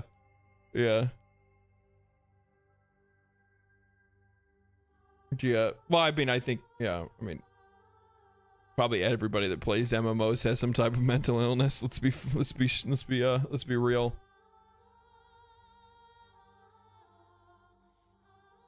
I don't think that I have one, but if I had to pick, it's probably some type of narcissistic tendency or something like that. I mean, I do sit in front of a camera and think that my opinion's better than everyone's.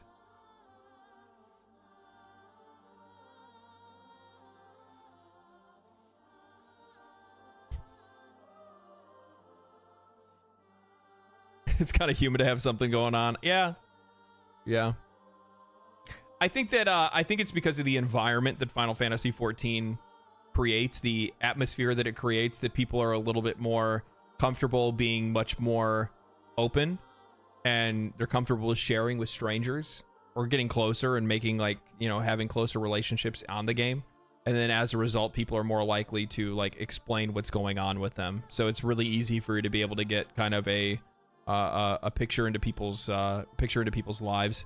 That's why it might seem like it's a little bit more prominent there than anywhere else. People are far more open and a lot more transparent, I've found, at least, in Final Fantasy.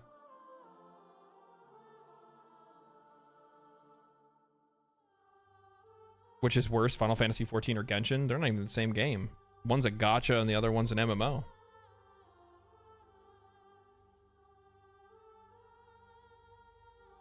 Versus the Crayon Eaters of Helldivers 2. I love them all equally. I played 1,200 hours, made real-life friends in Final Fantasy. Yeah, sure. Yep. I got people that I still talk to all the time from Final Fantasy 14. The funny thing is like, I'll probably go raid with the same people I raided with before. They're actually good. It's so hard to find good people to raid with, like genuinely good people to raid with. You have people that you can make it with. You have people that you can make it. You're just not gonna make it in a timely manner. I'll probably do the first. I might do the first tier for Final Fantasy 14 first raid set or raid tier. We'll see. It depends on what viewership is like. If you guys don't, if people don't want to watch it, then I'm not gonna stream it. Simple as that. Come to me, the night is dark.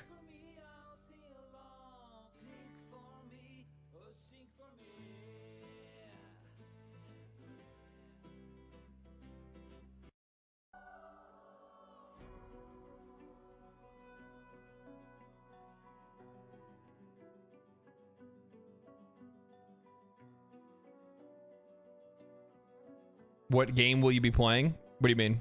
Today?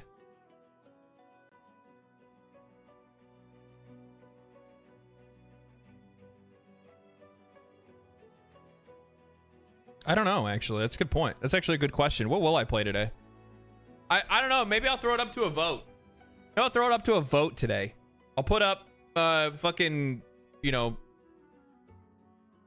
I'll put up Helldivers 2, and then I'll throw up Warframe and see where everybody lands on it.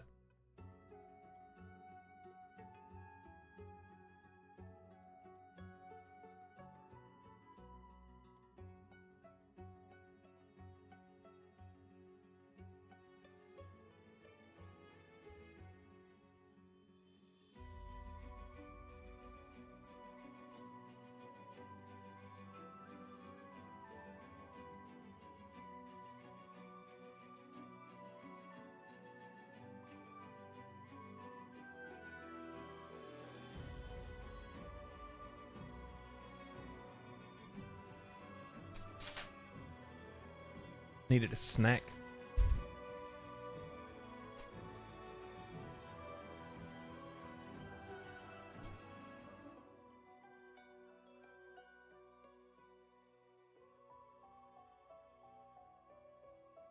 Let the cat decide. The cat doesn't know shit. I got a haircut yesterday. I'm actually really happy with it. I think she did a really good job. The last person I had cut my hair did a shit job. Doki Doki Literature Club? I've never played that.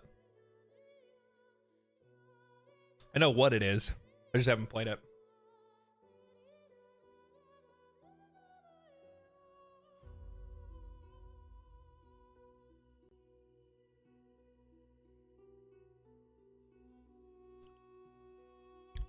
Your hair looks fantastic. Well, thank you, Ellie. Well, thank you. That's exactly what I wanted to hear. Just checked. I have 10,251 plat. If you want any prime frame to try, just say the word. I'll let you know. I appreciate that. 10K plat. Jesus Christ.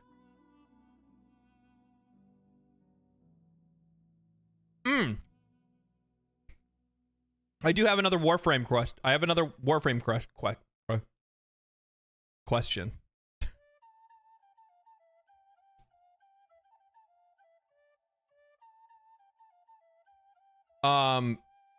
So I get these relics, right? And I ran a mission on Mars that actually gave me the ability to pick one of them. And I just kind of said, fuck it. Like, I don't know what it is, what it does. And I just said, okay, yeah, I'll use it. And then I ran the mission, and then it said I needed to kill, like, these one enemies because they dropped this, like, power or whatever. I killed them, I got the power. And then at the end of the mission, I got, like, some added loot. Is that all that is? Like, that's what I'm supposed to do with those? Do I need to save those? Should I wait to use those somewhere else? Is there a better place to use them, or what?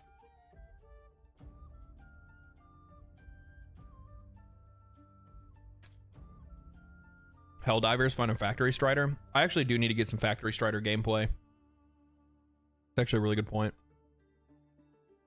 But usually I get, I don't know, maybe I guess I could probably just do it on stream too. It's probably not too big of a deal, right? Relic is how you get prime frames and weapons. Bought many Factory Strider today. You get so many relics, doesn't matter. Relics how you get prime frames. You can go to the void and open them. They contain prime frames and parts. You want to run Radiant shares. I don't know what any of that means. I don't even know what the fucking void is.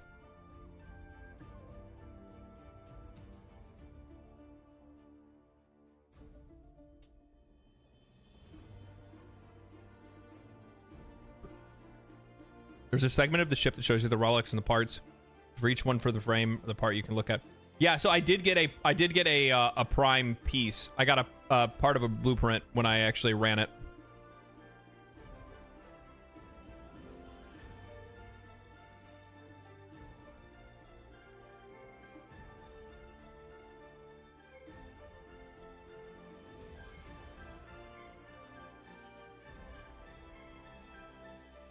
Right now, you have to concentrate on clearing your star chart and save those relics for later in the game. Okay.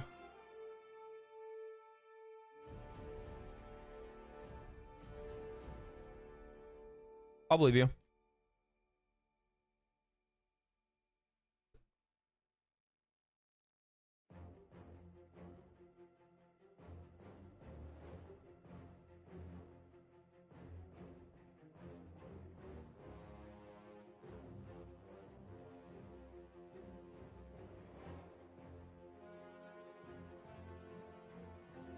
Oh man, let's see here. What else do I want to look at?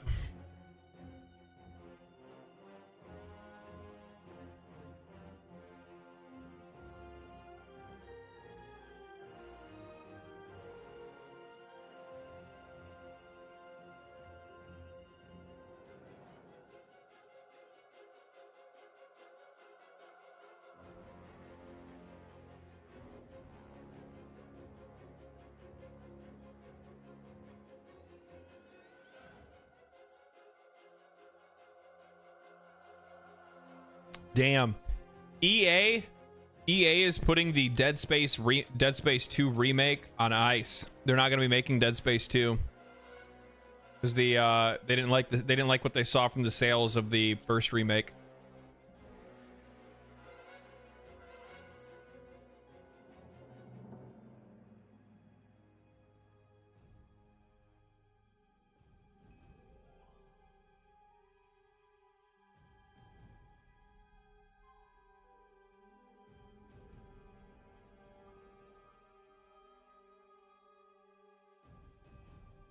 Holy Christ.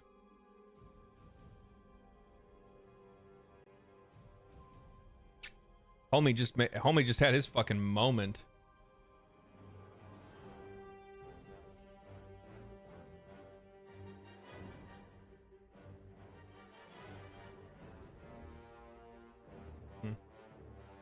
That's crazy.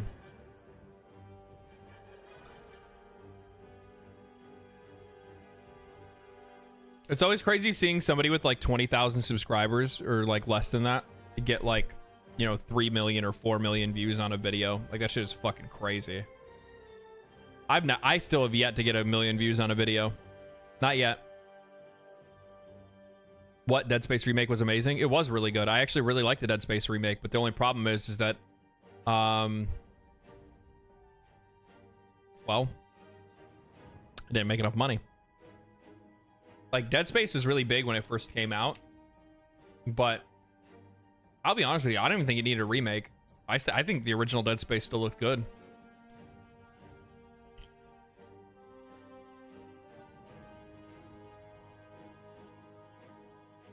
It'll happen eventually.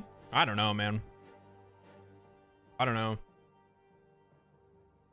Because, like, that would ultimately mean that they're leading themselves to, like, remake Dead Space 3, which is arguably the worst one. Like, Dead Space 1 was, like, iconic. Dead Space 2 was good, but I really like Dead Space 2. I don't know. It would actually be really hard. It would be a really hard time me trying to pick,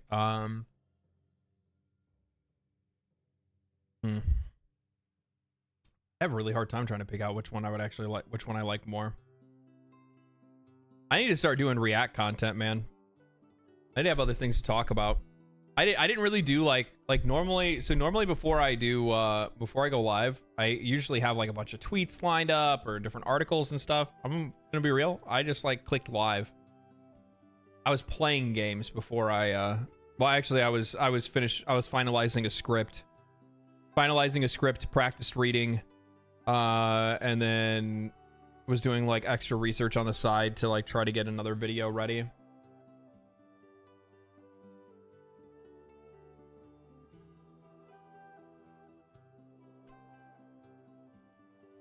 Sometimes you just need to chill. Kind of. Sometimes.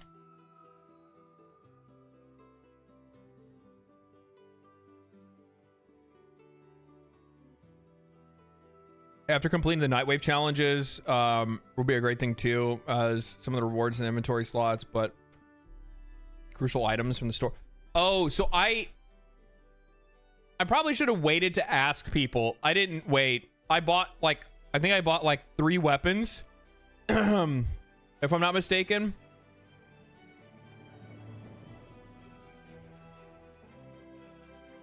From the Nightwave. I think I bought like 3 weapons from the Nightwave. So I'm out of the currency.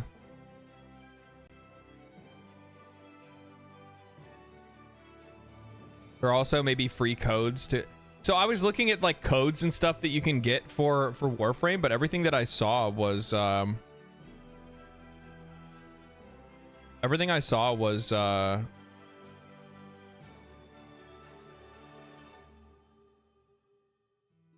like emblems or whatever, like the things that you like spray on the ground or whatever.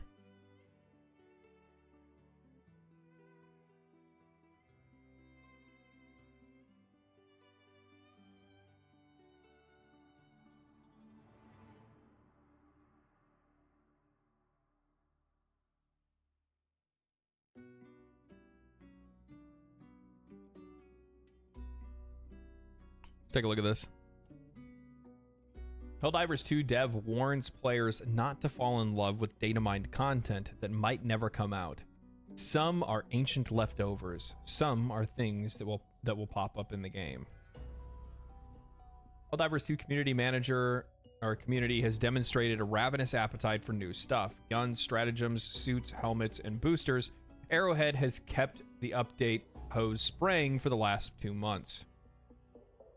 But that hasn't stopped those from looking deep into the code for stuff yet to come. Through data mining, players have discovered unreleased vehicles, guns, and armor pieces that are likely destined for a future Warbond or Galactic War event. But not all of them. One Arrowhead dev would like to remind players that just because data mined content is there doesn't mean it will ever see the light of day. I don't look at data mine stuff, and I would avoid falling in love with it, replied Arrowhead developer Evil Boss to a fan in the Helldivers 2 Discord.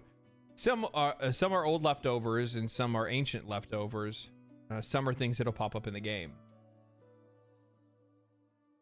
The fan was referring to data mined armor sets, including some recolors of the basic Helldiver armor that looked pretty slick. It's a good idea to not put too much stock into leaks, no matter how much you love yellow and olive green, the yellow and olive green makeover of your favorite armor. But much of what has been gleaned from Helldivers 2 code so far has turned up in the game. The guns eventually come with Democratic Detonation Warbond. So, like, I see what they're saying here, and like, that's honestly one of the things that players should try to do. You want to try to make sure that you're not, like, getting your hopes up when it comes to data mined content. I can give you guys a prime example of this.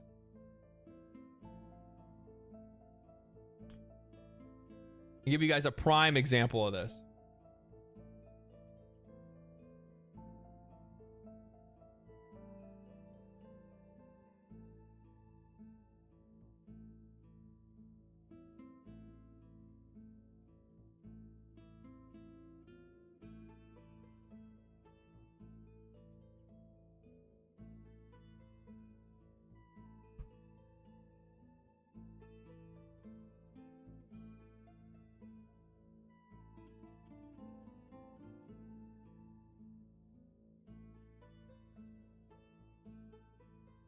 I can't find the direct reference, but so you can look.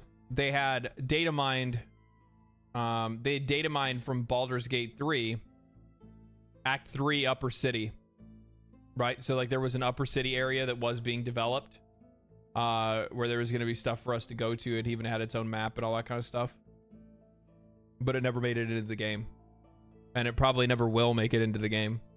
So it's one of those things where like sometimes there's old files that are older plans. You don't know when that stuff got there. You don't know when they made that. So it's not really a good idea to try to get yourself, you know, all hyped up for content that leakers are showing. Though it does at least show like some ideas of direction that they were following, maybe recently or later, who knows.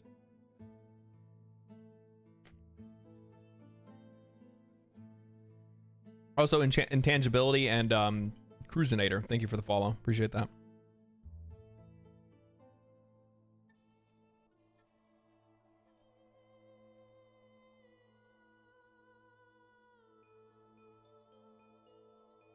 The guns that eventually come with their democratic detonation war bond, like the educator marksman rifle, have been kicking around Reddit leak threads for over a month. The same goes for the event. The same goes for mechs, which eventually showed up into the game, and we're still waiting for those wheeled vehicles that cheaters have been playing around with for over a month. Vehicles seem far along enough in development that they're sure to come out at some point. Kiwi, also thank you for the follow. Appreciate that. But other leak stratagems floating around are so unfinished that it's entirely possible that they were scrapped ideas still lingering in the code. What are they talking about that are so unfinished? How do you know that they're unfinished? PC Gamer. What I learned over the year, what I learned from the years of leaks in shooters is that sometimes these new discoveries are just around the corner, other times they're years away, and oftentimes the studio is just it was something they prototyped and abandoned. For that reason, I tend to see leaks as I tend not to see leaks as promises of what to come, but a preview of what might happen. With a new warbond out and a reinforced automaton offensive in full swing, this could be one of Helldivers 2's quieter weeks. But Arrowhead has been vocal about the community requests. Johan Pilstead, transmog armor system out of the question, and we probably won't be getting melee weapons anytime soon. So there's also something else that's really interesting going on right now with... there's also something else that's really interesting with Helldivers 2 right now, which is that... so they've been running polls. They've been running polls lately. They've been polling the players, and they've been asking, like, you know, what direction they want the developers to go in. So what I mean by that is, and it'd be really difficult for me to try to show it on stream.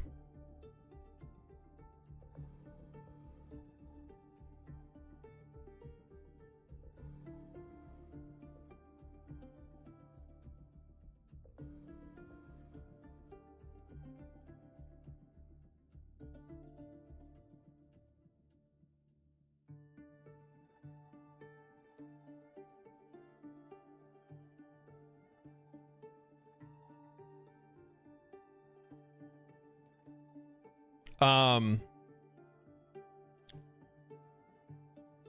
lost my train of thought. So it'd be really difficult. It's because I saw a message when I tried to pull up Discord. That's why. So one of the things that they've been doing on the Helldivers 2 Discord is, I think they've been doing it in announcements. No, here it is. Player polls.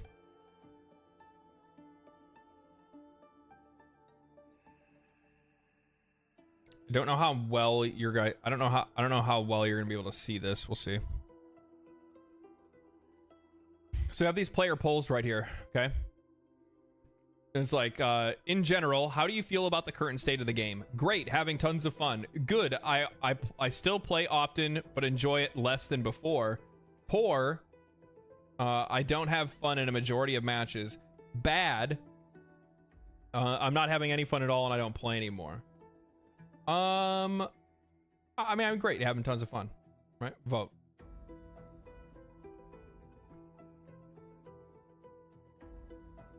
That is, by the way, 100,000 votes.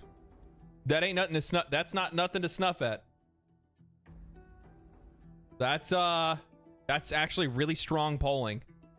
So 42% of players say good. Good. I still play often, but enjoy it less than before. If you had to pick one, which would you like to see? Which would you like to see going forward? More weapons, or larger balancing change, or a larger balancing change to weapons? More armors, but with varied traits and passives. Oh, with more varied traits and passives. Different objectives, modifiers, biomes, and planets. No new content, fix the technical issues and bugs. I'm voting for that one immediately. 37% of players say they want different objectives, modifiers, biomes, and planets. Really? Really?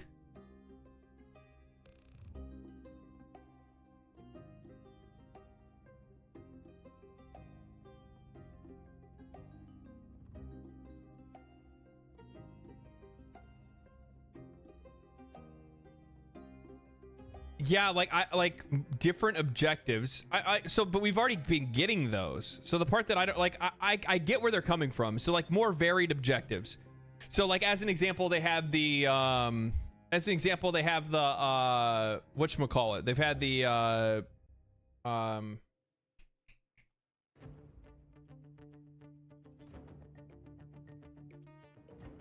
like the defense mission. We had the Termicide towers, stuff like that, right? So like they want more of that, right? Like that's what they're saying. They want more stuff like that. That's at least what I'm going to gather from this. Biomes and planets. I mean, I feel like we're on different shit all the time. Unless it's a major order, then we have to go to that one planet to defend it. You know what I mean? But for me, like it's not the problem. So there's an issue that a lot of people don't know about when it comes to Helldivers 2, which is that the people that are making new content, they're a small studio. There's people that I got pushback on. There's a ton of people that were all pissing in their fucking pants over me saying that that it's a small game, it's a middle market studio. Because what are you talking about? It's a Sony game. It's Sony published it. And it's just like, you don't even know what fucking publishing means. If I asked any of those people, tell me what a publisher is, those motherfuckers would Google it. If I asked them what the role of a publisher is, they would Google that shit because they wouldn't have any fucking idea, but they jump to conclusions before they ever even actually find the answer. And the answer is that the people that are making new content are the same people that are also fixing bugs. So sadly enough, though I would rather these two, all three of these and this, we can't have these and this at the same time. It's not feasible. They don't have enough people for it. And you're not going to be able to just hire somebody and it just happen next week. That's not how that works either. So, like, personally, if they take a couple weeks just to focus on the fucking bugs and then that's it, and just slow down on the on the new content, that's fine. Like, just roll major orders like you have been and just fix the fucking game.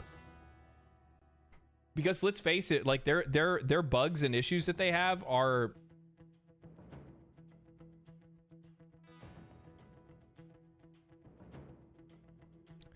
they're there. Where is it? Patch notes and updates. Yeah. So like right here. Overview. So the last patch that they posted. Gameplay. So here's they fixed a bunch of stuff. Known issues. That's a lot of issues. Superior packing methodology ship module does not work properly. New content that you added to the game doesn't work. Players are unable to navigate search results in social menu. Various player issues involving friend invites across. This has been existing since they released the game. This has been there since they released the game. I know you guys can't probably see this. I'm sorry, I can't really make it any bigger than it is. But this has been there since they released the game.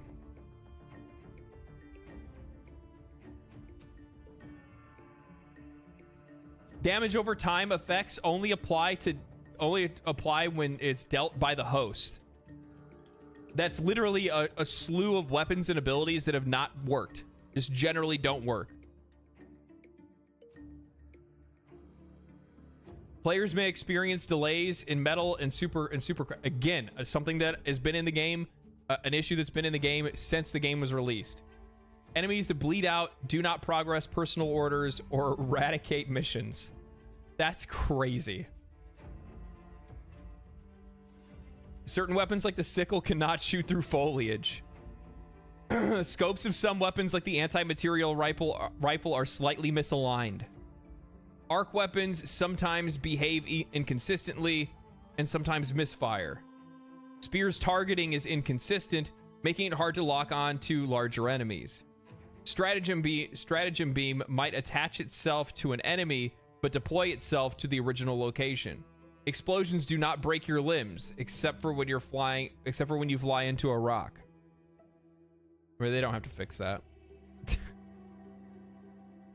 Areas around automaton detector tower make blue stratagems such as hell bombs bounce. Yeah, this has been in the game since I can remember.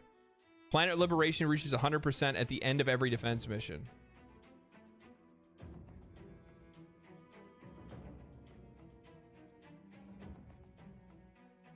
So like there's a lot of things that they need to work. There's a lot of things they need to work on. Like they need to, like, from my perspective, and I get that like some people aren't going to like this take, slow down on the content, take a fucking couple weeks off. This is gonna be a really hot take. This is gonna be a super hot take.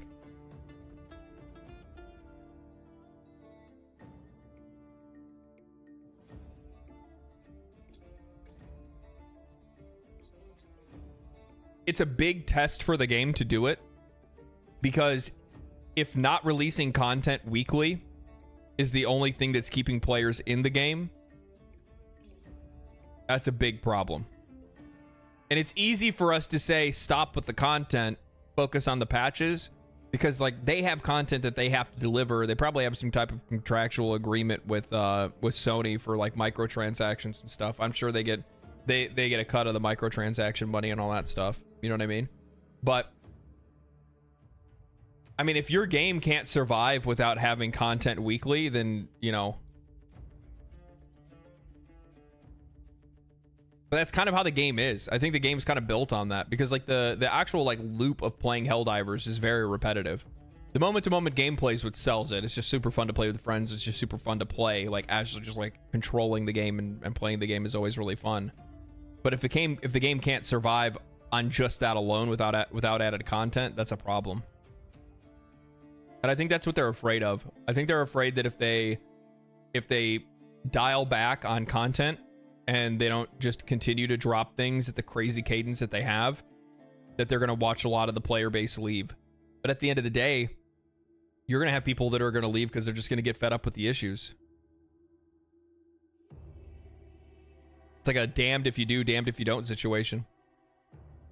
Arrowhead is trying to do a Fortnite,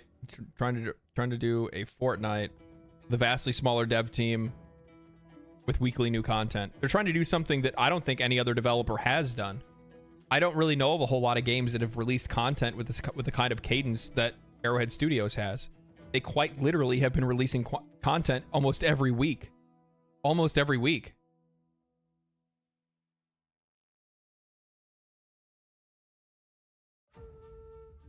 We had a couple content, or a couple weeks without content, and went fine. Like the mech was the most we got before the first automaton front. Yeah, but it's also the war bonds as well. It's also the war bonds too. Like you have to keep that in mind. Like the war bond is very important for them to make sure that they get those out. They have to, for money reasons. And the war bond people are also the people that are supposed to be fixing bugs too. And the issue that you run into there is that you're going to start overworking your employees, and they're not going to be able to focus on the things that they need to focus on. So either they need to, and I guess one of the big problems that they have is that if you think about it, you know, as much as we'd like to sit here and say they need to scale up, my question is like realistically, what is the consistent player base for Helldivers 2 really look like? And I don't necessarily know if we know what that looks like, or if Arrowhead does either. Because, like, if you think about it, like, most live service games usually don't have, like, if I pull up SteamDB.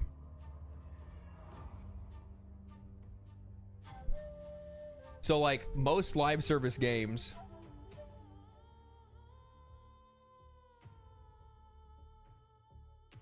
what is that chat box? Oh, put you guys over there. So, like, most live service games have, like, let's look at, what would we say is something that's popular, right? Apex.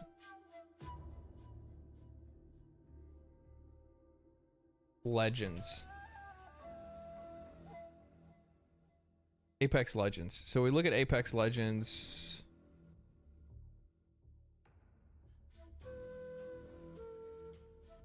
They have 337,000 in their 24-hour peak. 62,000 players are playing right now. They always peak up at about 300,000 players. They valley back down to like 70,000. That's probably not a good example. Fortnite's not on here. Destiny 2. So Destiny 2, 100,000 current active concurrent players right now. We must have like an update or something to kick everybody off. This must be the ramp up, you know, players that are starting to come back to Destiny right now. Yeah. So let's look at like the 6 month. So you have their average player base is probably around like 50 to 60,000 players. When there's a major content patch that comes out, it jumps out to about 100,000 players. And it also has 134,000 players right now, which because they're getting ready for the final shape to drop, right? They added they added a horde mode. Okay. So that's what's going on too. You also probably have players right now that are like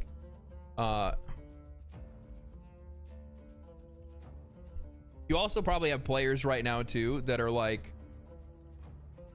they're probably they're just getting ready for the game to go into its next expansion. I'll be honest, even I was like slightly tempted. I like playing Warframe, or I like playing Destiny. I realize people have their misgivings over it. I get it. I think it's poorly monetized. I think they've done a really shit job with a lot of their content, but I actually like enjoy the game. I think it's fun.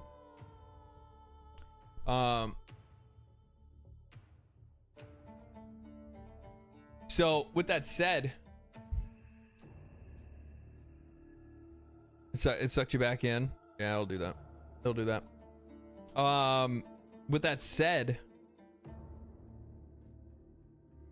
what do we think that Helldivers 2's actual, like, what is Helldivers 2 going to like really settle into? I don't like, personally, I don't think that like I love the game. This is not shit talking the game, by the way. I don't think that I don't even think that 100, maybe personally, I think that realistically it's probably under 100,000. Like, the game's still hot because it's the hotness, right? Like, even this is fucking hot, but I mean, it's on a downward trend, and it's going to be. I mean, it peaked at 458,000 players. That's crazy. With PlayStation 5? No, not with PlayStation 5. I'd probably say like 100 to 150 concurrent players combined. I would say 100 to 150 concurrent players combined.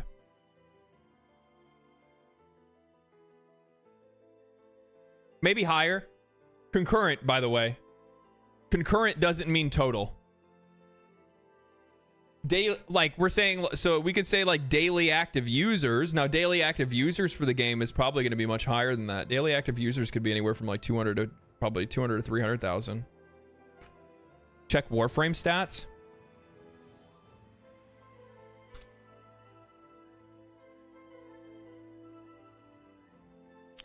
So Warframe is at 60,000 concurrent, or 60,000 is its 24-hour peak. Personally, the funny thing is, I see this as probably like more realistic for I see this as more real, maybe more realistic for Helldivers 2. I don't know.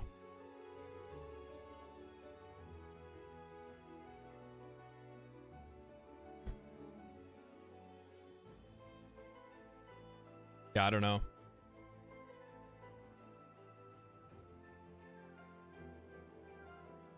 Like, don't get me wrong, I love the game. I love the game, and I think it's going to remain popular. But you also have to be like somewhat realistic about like what does you also have to be realistic about 10 years old, by the way. Yeah, there's that as well. So there's also a younger audience that's playing Helldivers 2 over like a game like Warframe or even Destiny. You know what I mean?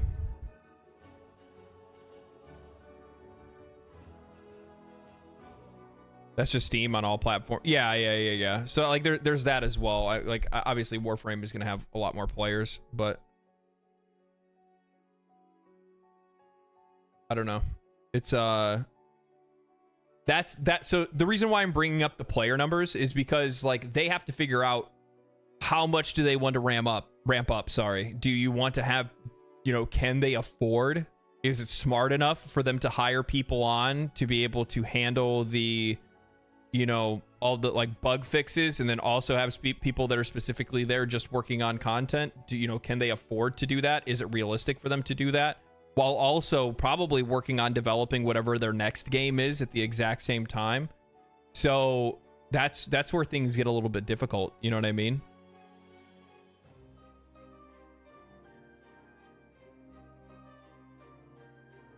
Helldivers 2 has bucked a lot of trends. It might continue to surprise players. Players move because games are typically all the same. Players move because they get bored. Hey, you can only play the same thing for so long before you eventually get bored of it. I'm not saying that, like, you know, that's by the way, that's not a bad thing. That's just a normal thing. Like, I love Final Fantasy 14. I haven't played Final Fantasy 14 for shit. Almost a year, I think.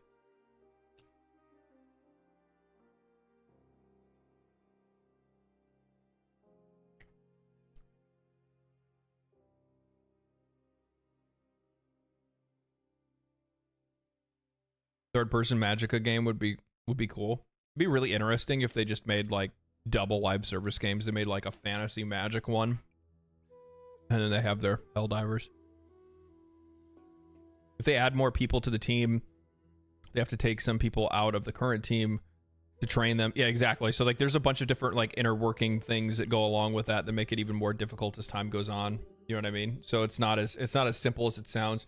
I think some people will try to make it sound that simple, just hire more people, but like, okay, well then, you know, it'll probably take like a month to train or something. Like, you're not just gonna be able to sit them down and go like, oh, here's our engine. Like, they have to learn the engine. They have to learn what their workflow is. There's a lot of hoops for them to jump through.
Helldivers 2 is a premium game. Would they care that much about it if player retention compared to Warframe or I don't think it's the premium game thing. Like, they want player retention. It's a live service game, regardless of it being premium or not. It's a live service game. Of course they want player retention. They care about that more than anything else. They want They want to make sure that the game is going to continue to make them good money for the next few years. You know what I mean? The last thing you want to do is have a live service game that dies in fucking 6 months. That's what happens to most new live service games die within the first 6 months, if not sooner than that. Look at the finals. Like the finals is like fucking dead.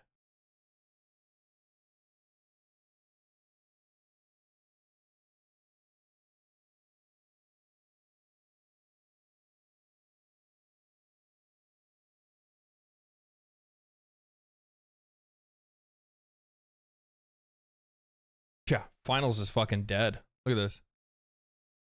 17,000 players. Yeah, you forgot it existed. Exactly. Launched to 242,000 people, and it fucking spiraled very quickly. It came back because some content creators started to play it for a little bit, and then it's a game that can't survive without content creators. I think that is one thing that I will say with Helldivers 2. Like, Helldivers 2 can survive without content creators. It doesn't need it. It doesn't need streamers to be able to continue to work, to continue to be played, and to continue to be like relevant. It doesn't need that. But to be honest with you, like a lot of people don't even fucking stream it. I mean, like looking over at Twitch.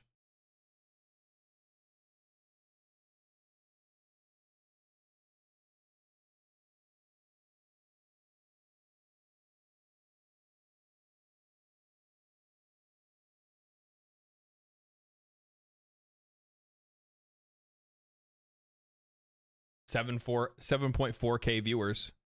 Yeah, it's not popular on Twitch. Not a lot of people are watching it. I mean, looking at it, like the most highest viewed person is this guy right here with 566K viewers. I don't know what this is. This is somebody doing some weird shit over here, playing a mobile game while they're playing Helldivers and on the side, I guess. I don't know. But yeah, the vast majority of people don't, and to be honest with you, if I had a plugin and that plugin would tell me, you know, what the percentage of botters and chatters is, I would guarantee that quite a few of these probably wouldn't be legit. I'm just gonna say that. So I'm gonna feed the cat. Of things that you can do. But the problem is that when the game is so absurdly easy as it is right now, I can't see what the impact of those things are. So I don't know what I'm doing is effective or not. Because in a lot of there's at one point in time, just using this as an example, one of my friends was like, our friend Cody was like, hey, well, I gave you some pretty strong mods, and I'm like, well, that doesn't really matter because I'm not using them. He's like, what do you mean? And I'm like, well, I started leveling a new weapon, and I actually forgot to put mods on it, and it's already level 30. So like it's way overtuned. Like whatever they did to like nerf the difficulty at the very beginning of the game is like way overtuned. And I'm not saying that like I need to get like I'm not saying that I need to be challenged at every turn, but I do want to have some like monochrome of something. Like I need to see my impact. I mean, but do you? Okay, and here's why I ask: is like an ARPG shows you what your changes are, but you're basically building to cut through shit like butter. Do you see what I'm saying? Like, yeah, you're arguing against this game for that, but you argue for it for an ARPG. You know what I mean? Okay, but the problem is that actually Georgie brings up a really good point over on Twitch where he says that makes sense. If everything dies in one hit, what build is better if everything dies in one hit? Yeah, no, it does until I don't want to spoil the game for you, but like in the further planets, it gets harder and harder. Stuff doesn't just die. I'm sure it does. When you fart on it. My problem. So. That's not what my issue is. My issue is the fact that it's lasting over 30 hours. Yeah, you're not going to get to the game fast. That's too much, dude. Yeah. I'm sorry. Yeah. Like, okay, maybe like the first I don't know, maybe the first 10 hours, sure. But like 20, 30, and like chances are I'm thinking probably even the next couple planets are probably going to be the same thing.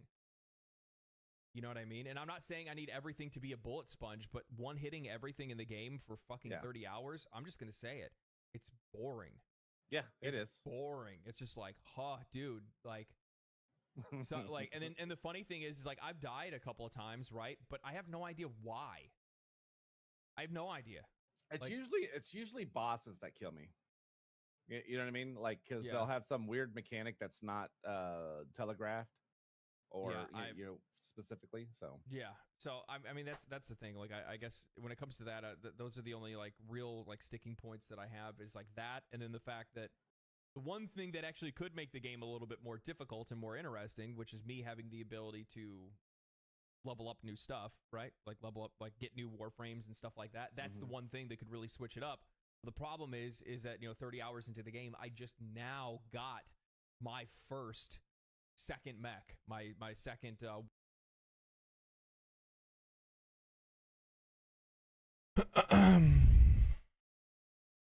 Oh man, is it movie time?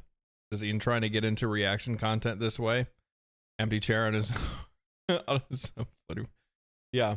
Well, no, I was just like, I didn't really feel like leaving you guys with nothing. You know what I mean? I had to feed the game. I wanted to feed the cat. I needed to use the bathroom, and I wanted to have a snack. Okay. I gave you something to watch. I'm here about entertaining you guys. Okay. Not trying to waste your fucking time.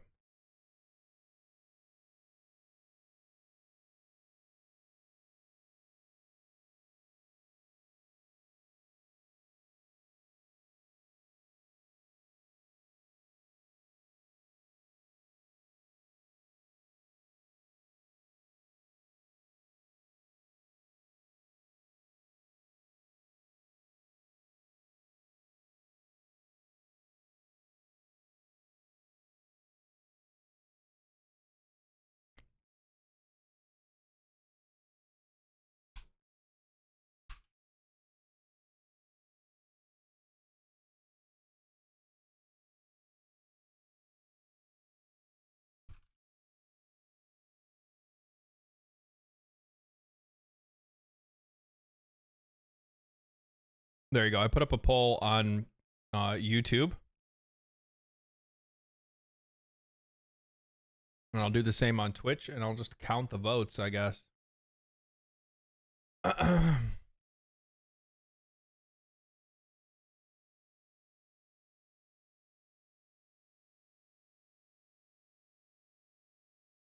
It's actually, I'm just putting my indecision on you guys.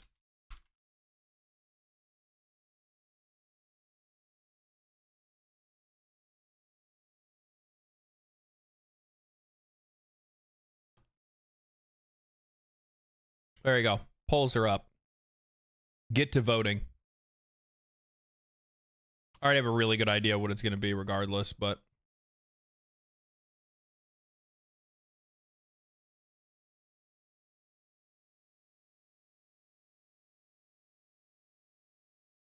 Wow, actually, kind of surprised. Polls are up both on YouTube and Twitch. Warframe or Helldivers 2. What do you want to watch? Get to clicking, all right? Get to clicking. What do you want to see? I don't really care. It doesn't matter to me.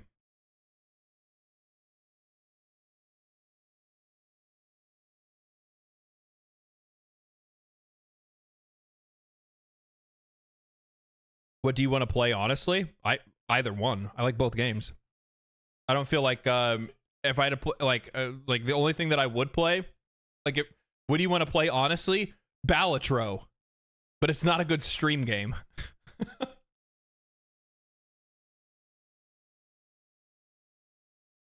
But it's not a good stream game, so I'm not going to play it. Warframe players bend over backwards to make sure they don't spoil the mid game while trying to convince new players it'll actually get better. I've noticed. I've seen a lot of that already. Not interested in watching a game that you don't want to play? I didn't say there's not a game that I don't want to play. I want to play both Helldivers and Warframe, but I can't play both of them at the exact same time. And Balatro. I can't play all three games at the same time. So I'd rather make you guys make up for my indecision.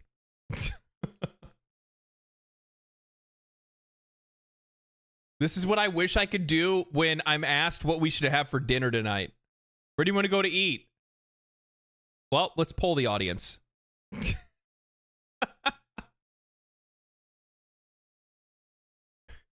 Let's poll the audience. So Twitch is we got a heavy Warframe audience on Twitch today. And oh boy. Oh boy. You better be 100% invested. Yeah. No. I get what IRL dinner stream for real. Yeah. Oh, make sure, by the way, I need to keep like reminding myself. I should have said something about this earlier in the stream. Remember, guys, Thursday at noon Pacific time. I'm probably going to stream earlier. I'm going to go live at like 11 o'clock. I'm going to go live at 11 o'clock on Thursday. Thursday is the OTK top streamer competition. I'm going to be live for probably a really long time that day. What it's going to be, the theme of it, is the true story of legendary drops. So instead of my normal stream where I log on and talk about like news and things like that, instead what I'm going to do is I'm going to go through some really embarrassing photos of myself and also tell you guys how I ended up where I am today. I came to the conclusion that I just, I'd rather just, like, it was one of those things where, there's like, I'd rather do something that, that's more genuine for the competition rather than something that I felt would be generic. And I felt the best way to do that is, I'm like, what's the strongest thing for me to do? Is probably for me just to be myself. What's the best way to be yourself? Well, to talk about yourself. So that's what we're going to do. I'll try to make it, but that looks like 3 a.m. for me. Wake the fuck up. just turn your phone on. Just keep it to the side. It's not even the viewer number thing, to be honest with you. Twitch is going to go fucking wild that day because most of them are going to come from Twitch to be in the chat. So we'll see how that all works. I'll be at work listening. You also need to be voting. You can only vote on Twitch, though. There'll be a plug-in on Twitch for you guys to be able to vote for me. And say, this is the best streamer ever. I love my streamer. And I want him to win $50,000. Not gonna lie, even though like after taxes it's far less than $50,000, 50 G's would go a long way to making like that. Actually would put me in a place in which I would say I would be able to like push this pretty hard and say I can do this full time for this year and see where it goes, rather than it being like, man, this could come to an end within a month or something. You're gonna do awesome. One of the guys is likely going to sleep for his stream. What? Why? Why would you do something like that? Navius, you were on their last competition. I remember your name. So it's gonna be on your Twitch channel or somebody from. So is it on yours? It's really weird. It's really weird how it works. So basically, so I'm going to be streaming doing my normal thing, kind of. Obviously, I'm making it a little bit more of a special stream, so it's going to be a little bit more interesting from an entertainment perspective. But they're going to just watch part of my stream randomly throughout the day, and then I need to be live for like 4 hours. I don't think the bit that I have planned is going to last that entire time. But it will last probably a good majority of it. You guys will get a good laugh. We'll get some good stories. We'll chat. It'll be a good time. It'll be good. What time again? Noon Pacific time on Thursday. So it's going to be on my Twitch channel, and then but you can also watch it on I think it's going to be NMP LOL or somebody like that. I'm not really too sure.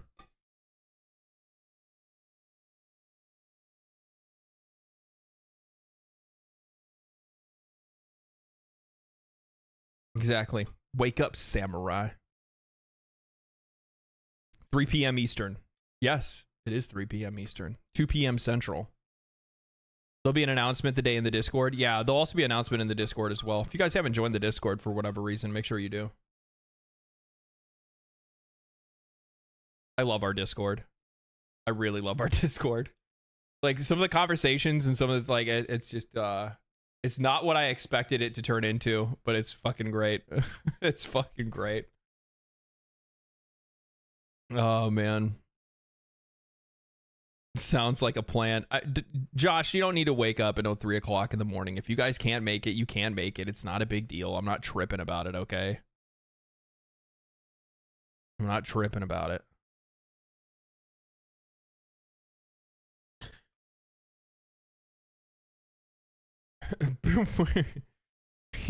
You're all trapped in the Discord. Don't look here. Yeah, I don't need you lying, okay? I don't need you lying. What game won? Helldivers 2 won. It's not too big of a deal. But for the folks that wanted to watch Warframe, I'll stream Warframe on Thursday. Or no, yeah, I'll stream Warframe on Thursday. After the whole Twitch thing is done, I'll stream it after the event. And just kind of vibe out and play Warframe. It's kind of like the perfect game for me to be able to like dial the fuck out for a while. You know what I mean? Just just chill out and just fucking, you know, fucking twist dive and shit through hallways and whatnot. Yeah, it'll be great. It'll be great. Myth, thank you for the follow on Twitch. I appreciate that.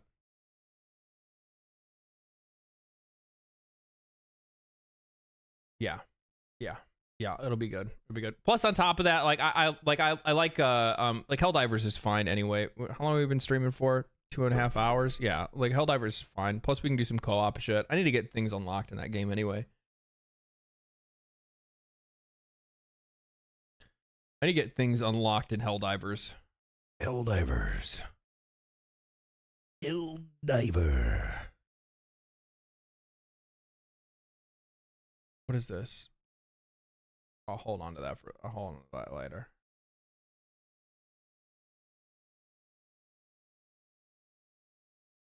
I'm still waiting for the day. I'm still waiting for the day. These websites give me more options for dark mode. Helldivers 2 is a better streaming game. Warframe is probably more sporadic in its stream appeal, at least at certain benchmark moments. Yeah, I could see that for sure. I could see that for sure. Plus, on top of that, the thing is that like I'm still at the point in Warframe where everything is, I just walk through it, so it's kind of weird to just watch me do that. But one of the reasons why I would want to play Warframe, one of the reasons why I want to play Warframe on stream is for advice. So, by the way, if you haven't joined the Discord, I'll have the mods make a Warframe channel in the Discord, and I'm just literally gonna post my questions in the Warframe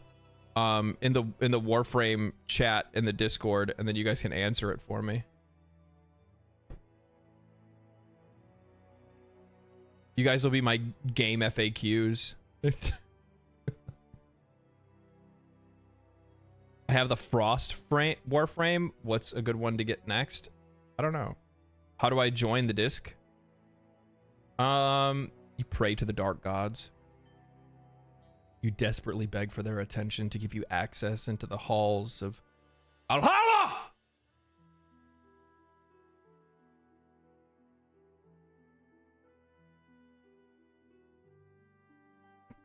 The link is in the description of the video. It's also just shared in chat.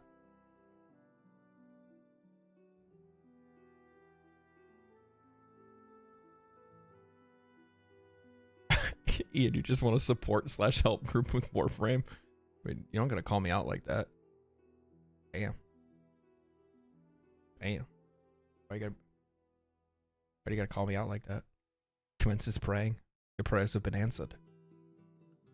Your prayers have been answered. Indeed.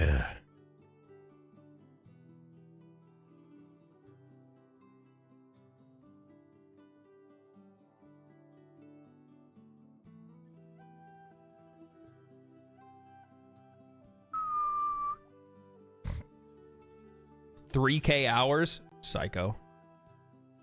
I can't say anything. I have that many in Final Fantasy 14.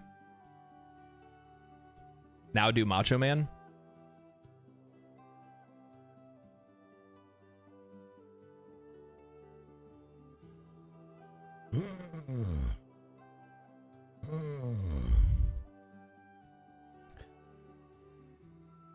Let me tell you something here, brother.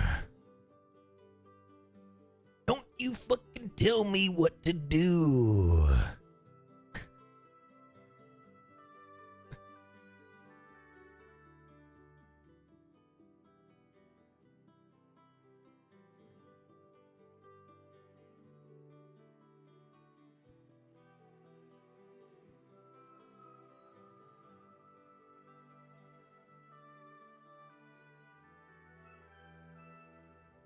Seven out of 10?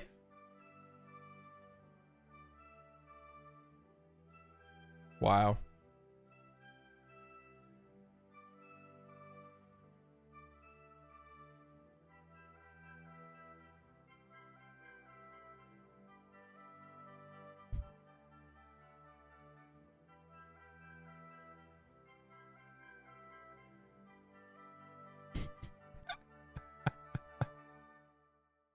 Eight out of 5? Yeah, that's what I'm talking about. That's what I want.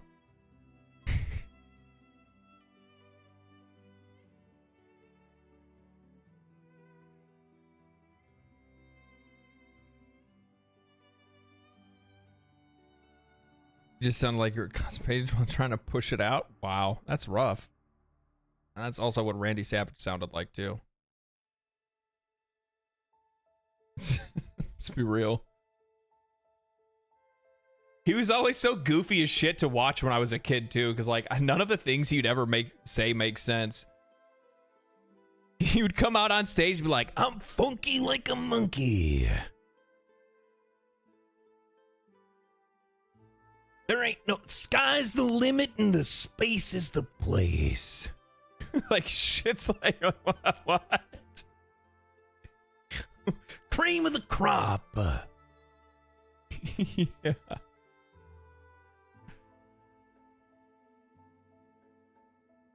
So funny. Like I love the fact that like wrestling today still hasn't changed though. I think that's what's the best thing about it, is that like it's still providing the same kind of value to people today that it did all that long ago. I'm so sick. That's so good, dude. I just dropped my water bottle. It was loud. I'm sorry if you heard that.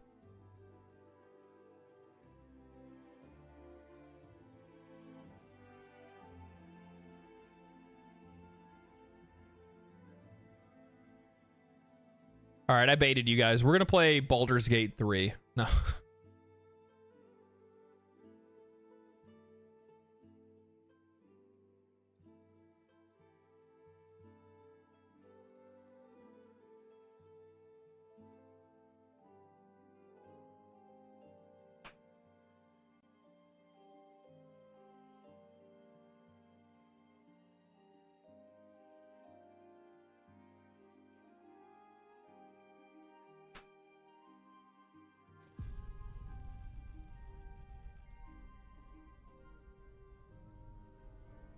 I remember the day The Undertaker retired, made an entire generation feel genuinely old. Yeah, I know it did. I was one of them.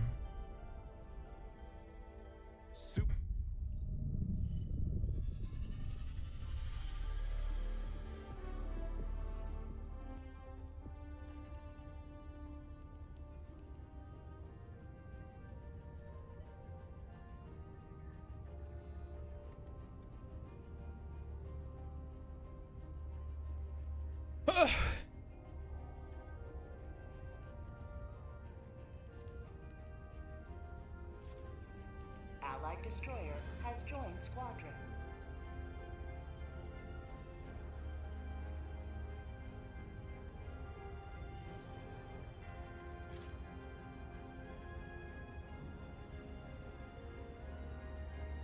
Engaging orbital thrusters.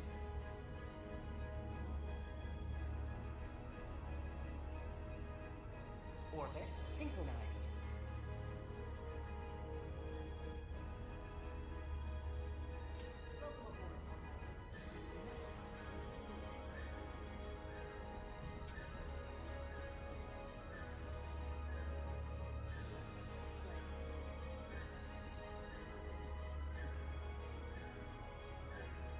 I'm gonna need you to calm it down over there. I don't know what you're doing. It is the QB cat. What is up?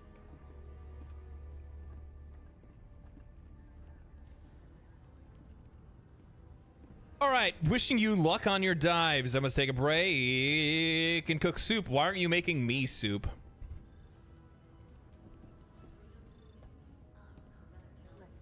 You know what I'm gonna eat? Fucking frozen food again. Because that's all I ever do. Frozen food and sandwiches and canned food. That's all I can survive on. Actually, that's just because I'm cheap. It's because I'm cheap, and I'm also like saving money as much as I possibly can right now because I want to try to stretch this whole YouTube thing as long as I can. 2, 3. I win. Make sense? 1, Better. 2, 3. Bro trauma, the password with the password just is in Discord and chat. I don't know what the hell you're talking about. Thank you for the $2. I win. My friend request is still glitched. That's fucking sad. Is it really? Is this you 5 days ago? Oh, you got a good, maybe because you got a weird ass name. I'll decline. I'll click it out of there and then you can retry it. Tie. 1, 2, 3. I win. I still have Baldur's Gate music playing in the background. Helldiver, That shit needs to chill. the automatons are a far greater threat to liberty than we were I mean, it's a believe. bop. Don't get me wrong. But I was like, I probably shouldn't have that playing right now. At legendary drops. I'm saying that running Barotrauma. It's a funny game to stream. I don't know what that is. I don't know what that is. Sewer Demon. The enemy thing has of my launched a nightmares. cowardly Thank you attack against one of our for the planets. thank you for the follow on over on Twitch. Designated planets must be under super Earth control when the order expires. Fucking bots.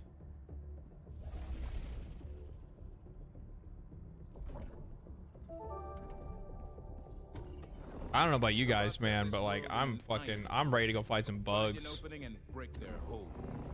I'm ready to go fight some. We've been in this bug war for a long time.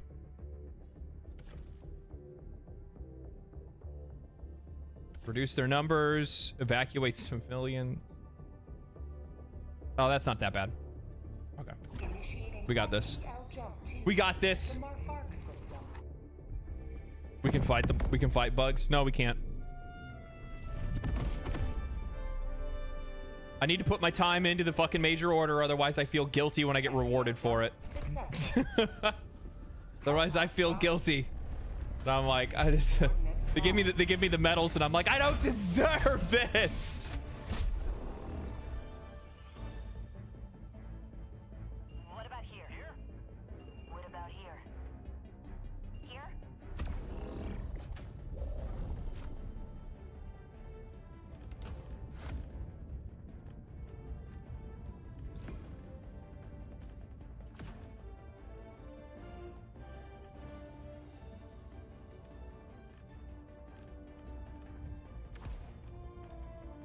Ooh, limited loadout.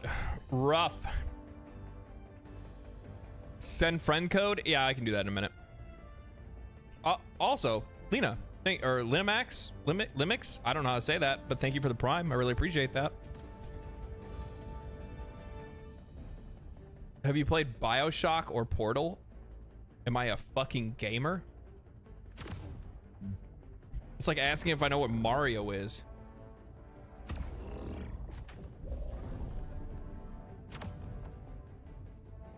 I don't even think you're allowed to even like video games if you haven't played BioShock or Portal. I watch you enough on YouTube. I figure it wouldn't hurt to stop by on Twitch. Well, I appreciate that.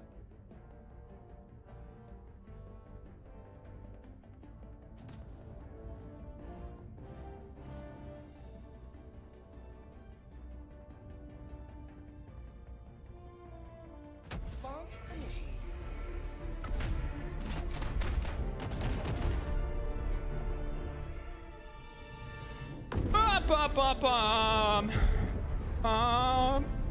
Do you guys like my singing? I hope you do.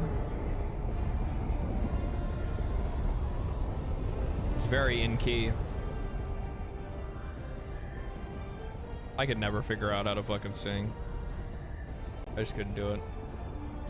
Just couldn't do it. It's too hard.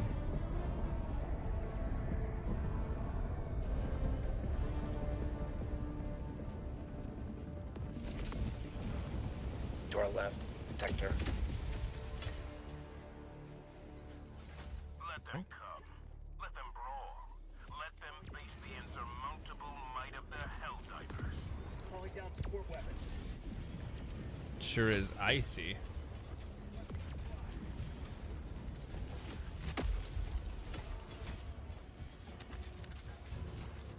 What's going on with my fucking frame rate here?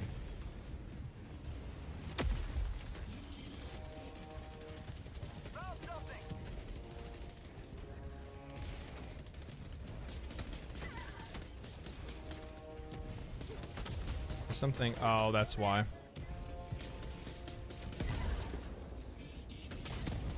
That should be it.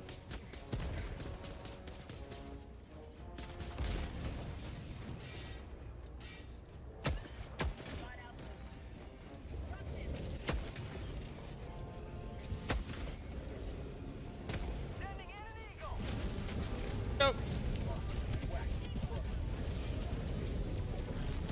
Well, holy. Uh-oh, uh-oh, uh-oh, uh-oh.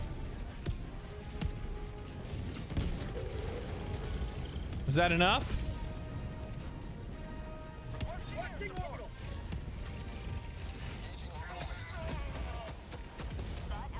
Jesus Christ.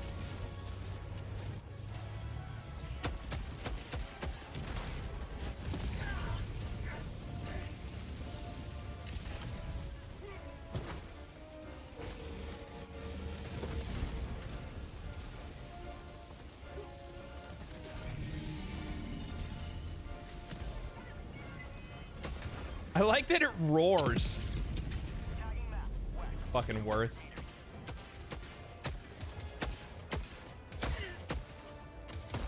God damn.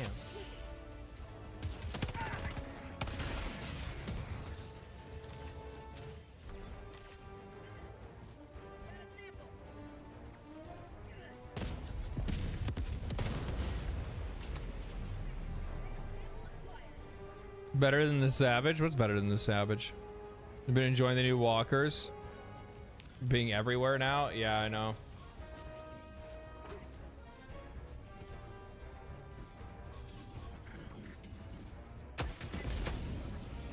How did that miss? What, did it go through your fucking head?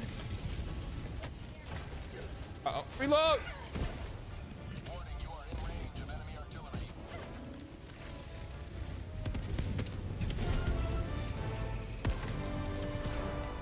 Oh, that worked.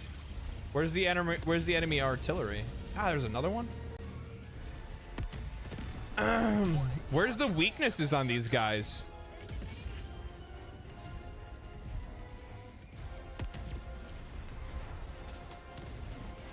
Warning, you are in range of enemy artillery. Requesting sentry. 100 meters.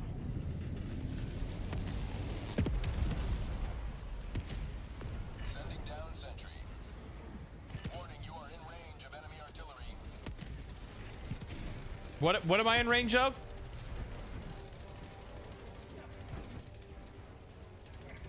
Come on, man, climb, dog. You are in range of enemy artillery. I didn't hear you. You need to tell me another time.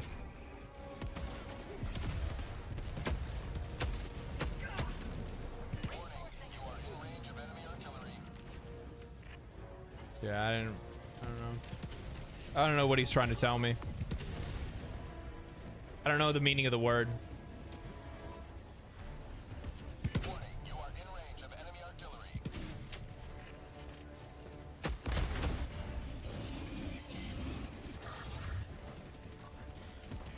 Warning, you are in range of enemy artillery.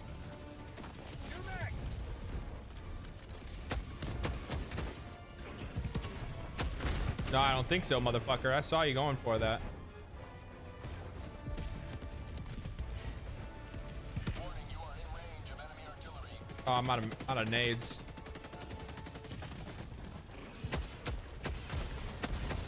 Ow, fuck. One got off. Fucking assholes. I'm gonna need ammo. Hopefully I don't Trying not to have to get. Oh, fuck.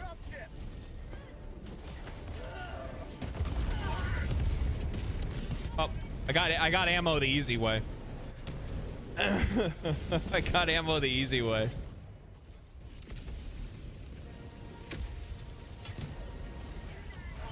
Joining the fray.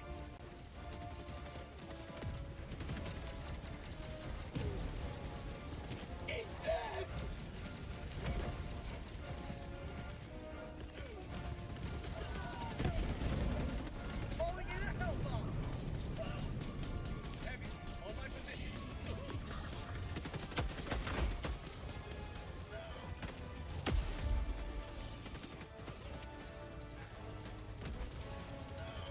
Engaging terminal. Hell bomb armed. Clear the area. I armed a hell bomb. Get the fuck away from here.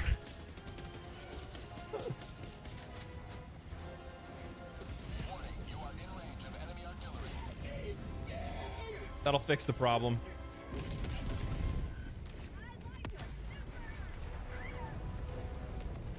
There's another mortar. Is there really? I think it was just a mortar that was in the air. I think we killed them all.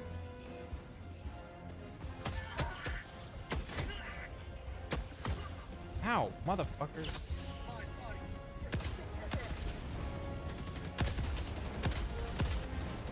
Rag empty.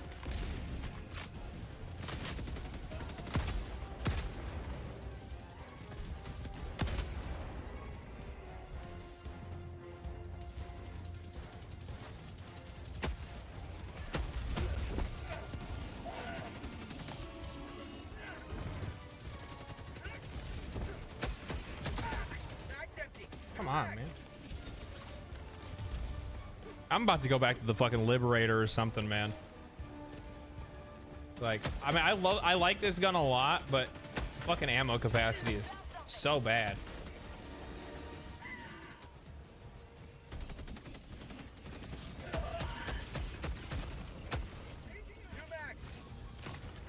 What are you doing over here? What are you doing over here?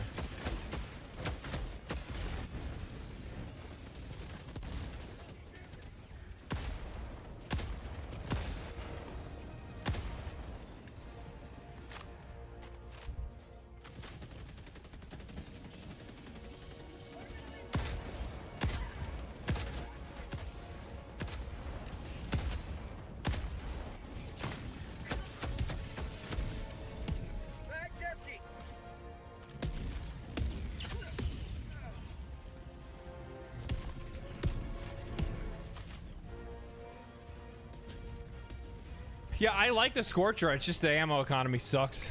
I mean, it's the weakness of the weapon, right? It's supposed to be that way. Otherwise, it'd be probably a little bit too fucking...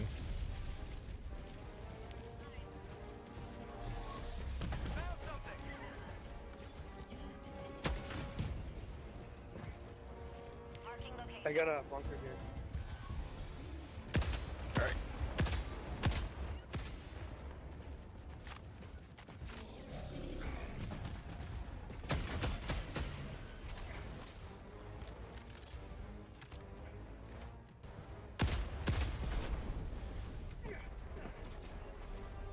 Credits. Got a sample.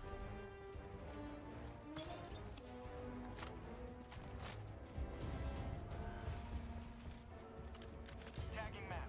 North. 200 meters.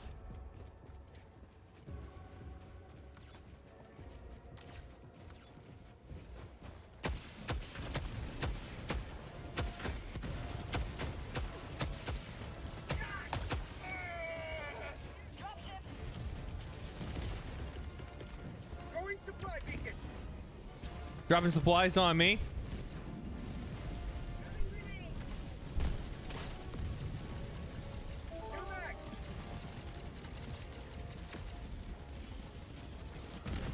Liberty. Thank you for the super chat. Last reload. Marking location. Sample. Found something. Requesting air support.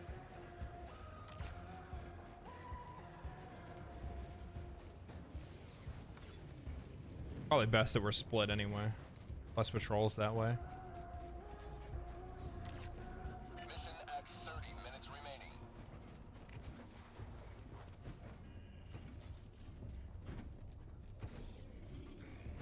You got something, or do you want me to 500 kg it? I got it. There's not very many over here. It'd be a waste.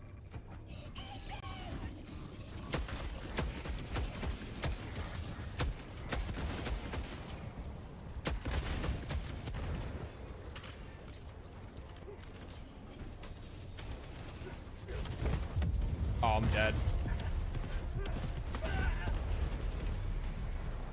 Drop me on you if you can so I can grab my shit.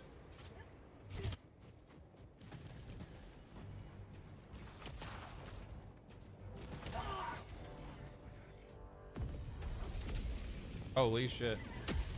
Going through it. Hellbomb. Ready to liberate.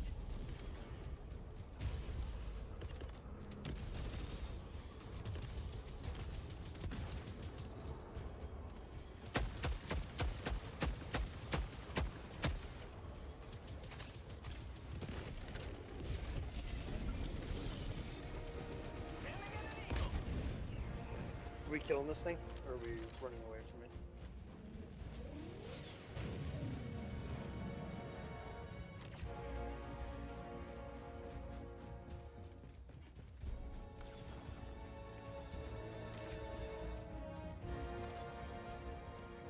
Enemy patrol southwest. Ain't fucking with that. Requesting air support.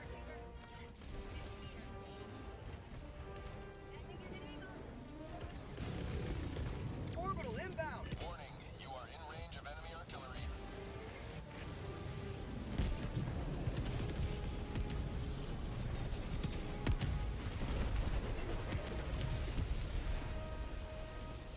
God damn. You are in range of enemy artillery. A whole lot of liberty.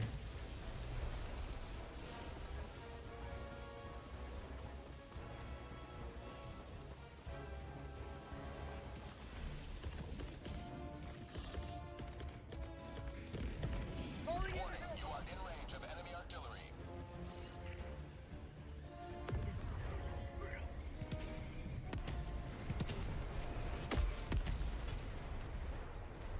I got the terminal. Hellbomb armed. Clear the area. L-bomb armed, moving out. Try to take care of these mortars over here. God. Fabricator and a couple of mortars over here too. Dropping a pin. Northwest. Warning, you are in range of enemy artillery. Calling down a sentry. Sending down sentry. How about a nice cup of liberty?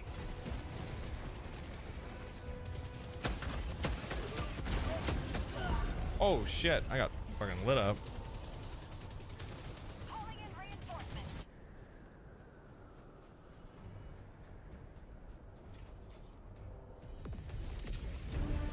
I got destroyed there. That was not what I was expecting. Point me to the enemy. Calling in a hell bomb.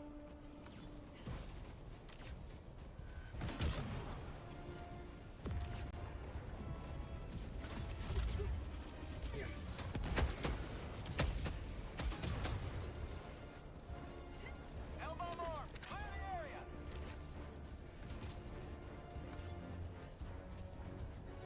Tagging map. Northwest. 100 meters.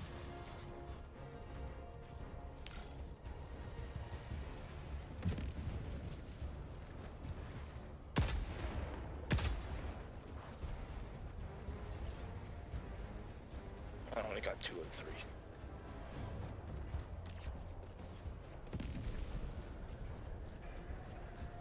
Think the turret's destroyed? Calling in a hell bomb.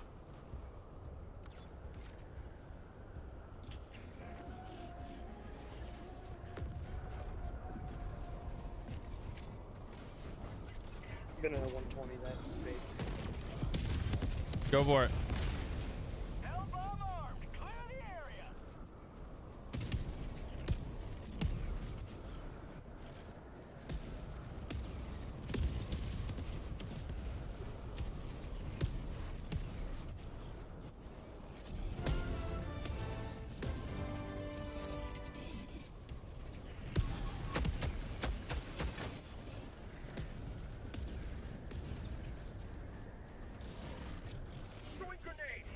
Bro, I have an arm. I have an arm. Oh, that's about.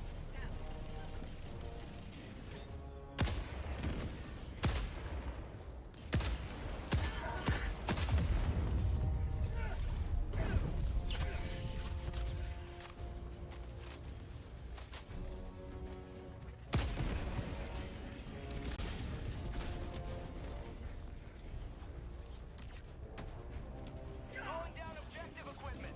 Requesting air support.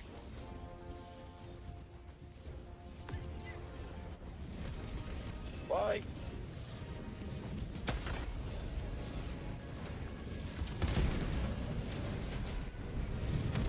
Can't destroy that with that 500 kg bomb.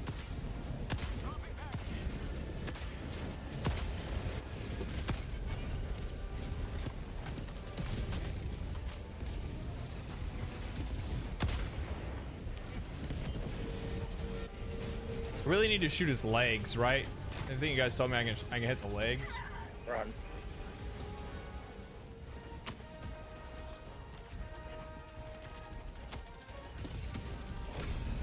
Freedom. Red yet further. Extract when ready. Oh, I got just like a warm wind on my face, and you're dead. Dropping a pin. North. 100 meters.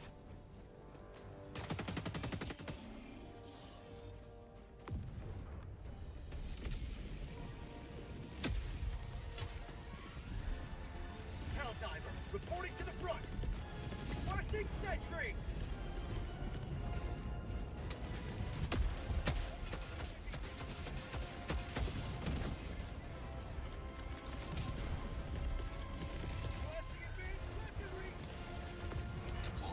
Hey, backbreak strider. Yeah, the factory's still over there.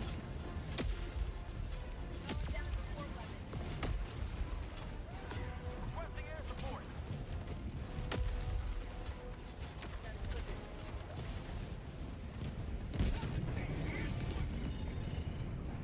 I dropped a 500 kg bomb on it. It'd have been wounded by other things.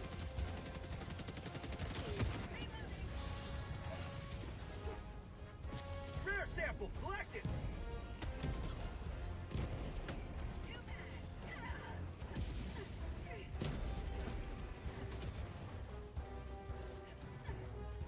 I love how much value I get out of a fucking EMS mortar. It's just so damn good.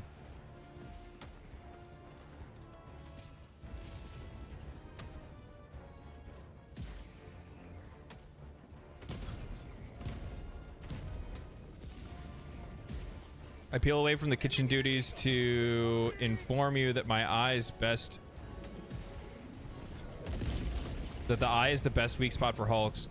Shoot the two-legged striders in the leg, however. Oh, okay. Okay. Okay, I get what you're saying. We're evacuating? Has someone triggered it? No, I don't think anyone called me. We were just all like wordlessly gathering here. Extraction shuttle inbound.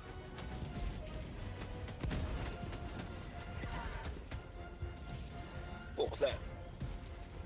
I got collateral damage by something.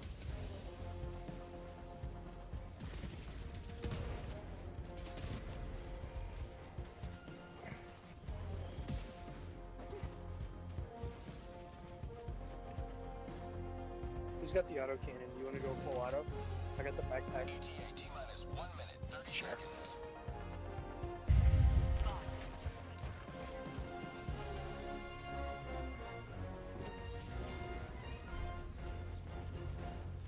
Tagging location north. Are there any bots coming though? It would actually be kind of I don't sick know. if the Quasar had like somebody that had like a plug-in cooler. They like sat next to him and like plugged the cooler in. They had their cooler backpack. 1 minute. Requesting air support. Or just like sat there with a fan on them.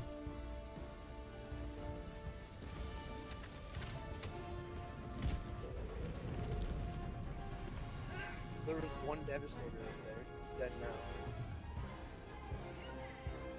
Sending in an eagle.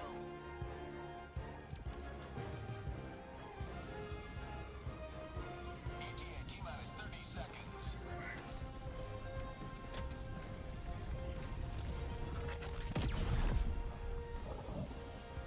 ETA T-minus 20 seconds.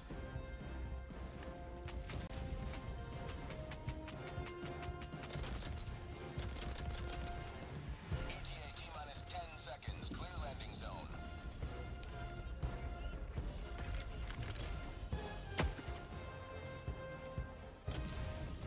Pelican 1 approaching pickup. Oh, okay, so if somebody's too close to the shield, Pelican 1 landing in the progress. interrupter explodes.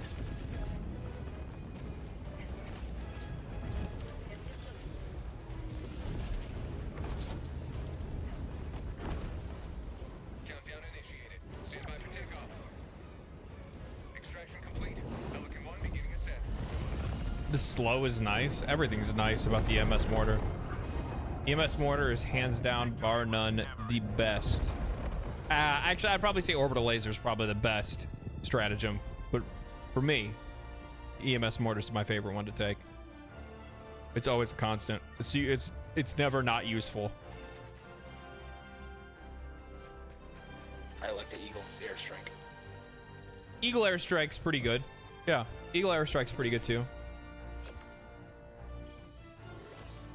I think that everybody at one point in time falls onto a very specific stratagem or weapon that they're just like, this is just my jam. This is just what I like, regardless of like how effective it is. I mean, like I'm probably not going to use the, like I really like using the AMR anytime I'm fighting bots, but I probably won't use the AMR when I fight bugs. So I'll probably go back to the flamethrower. I'll probably go back to the flamethrower or use the Quasar probably.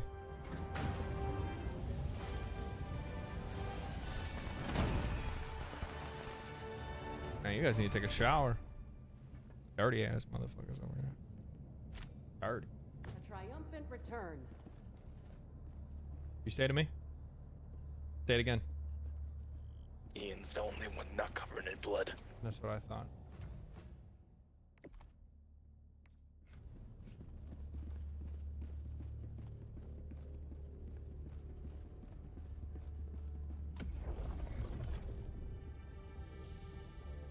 Mission coordinates locked. Hellpods prime. Engaging orbital thrusters.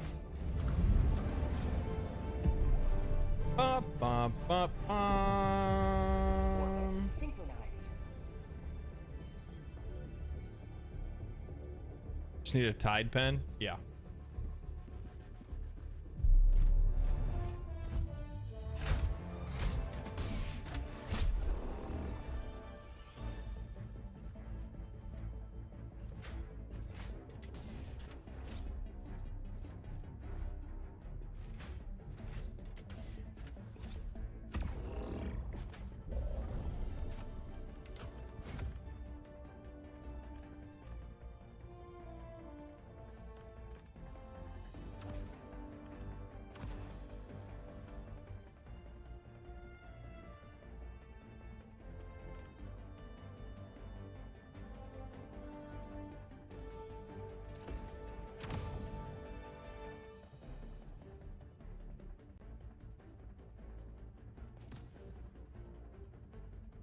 This is what it looks like when you're standing next to a streamer. Yeah, y'all look dirty.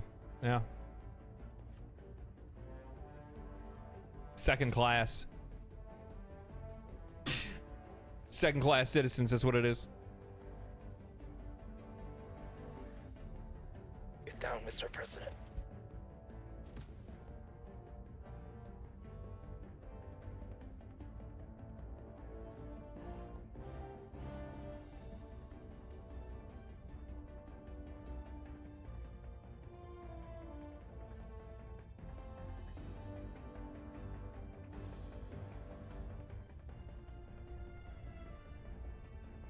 Hellpod launch initiated.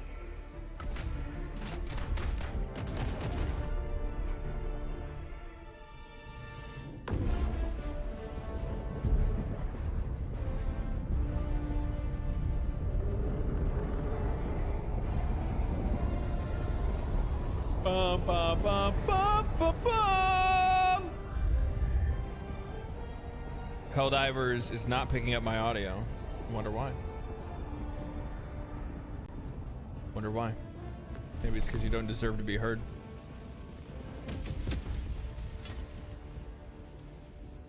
Think about that. This is the solemn duty for which you were born. Defend democracy at any cost.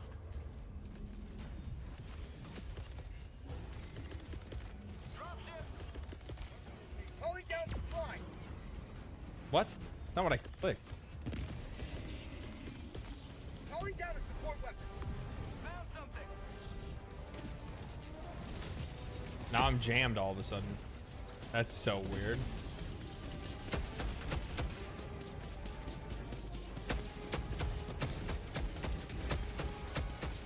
Bag's empty!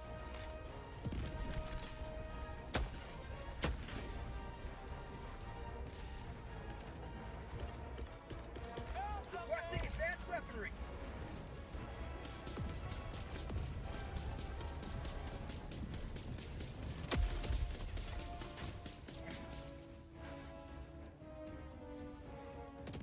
Oh my god.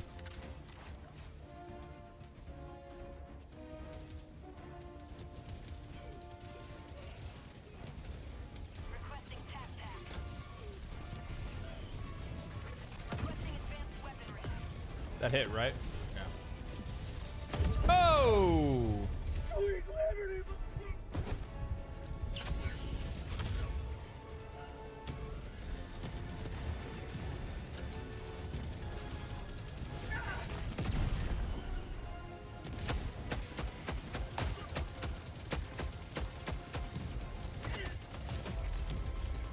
I'm bleeding out! Oh no, I meant to fucking heal. I guess I didn't heal.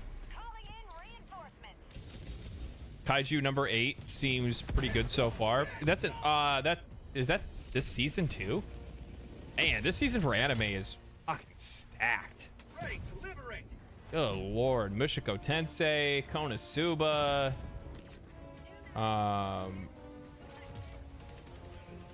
Slime. Just started.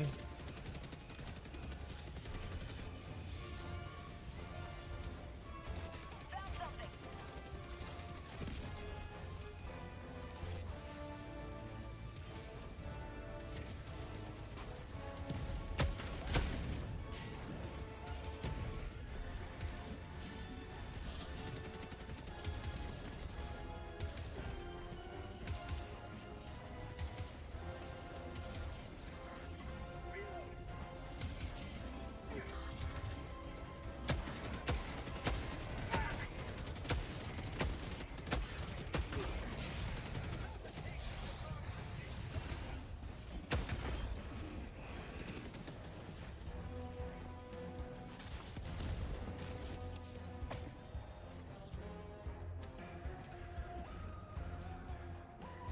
Rare sample collected!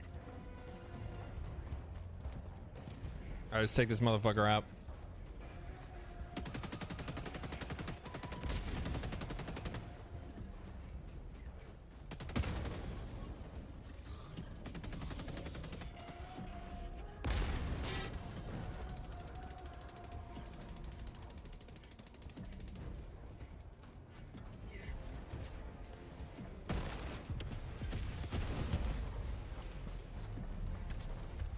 Dropships.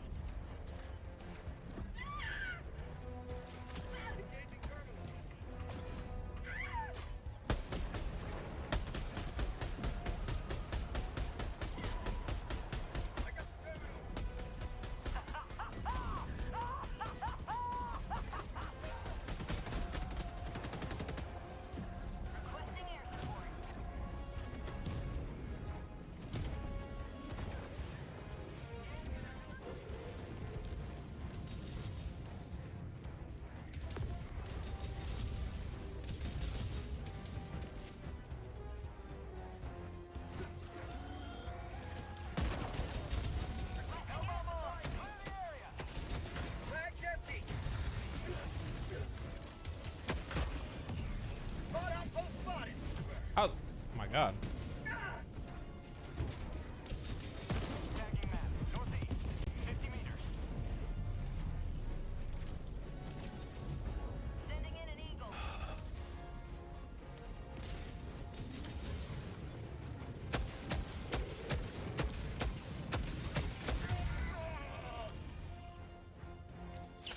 Requesting objective equipment.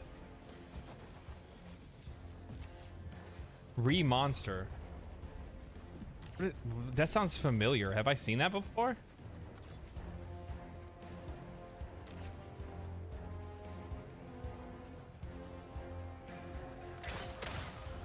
Package acquired. Dropping package.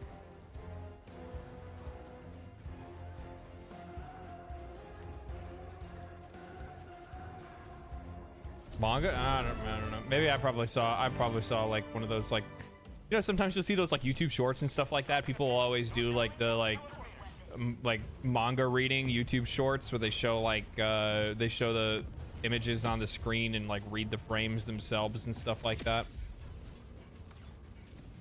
I'm actually surprised that like those companies don't go after people for making content like that. But then again, it probably does promotes the product regardless, right?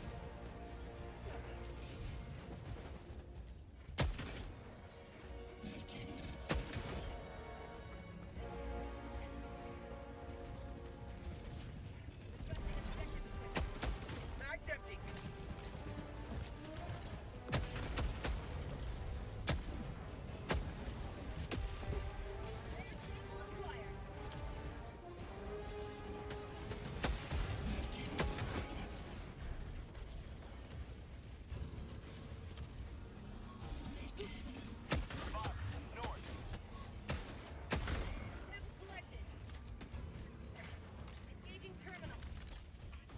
Lots of channels doing that.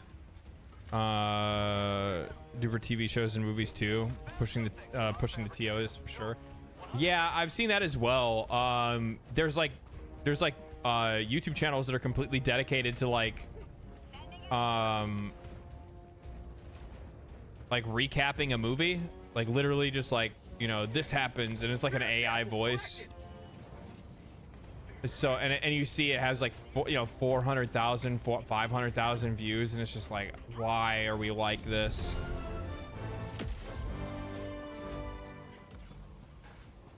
You know what I mean? Like, why are we like this? Why do we have attention spans like this?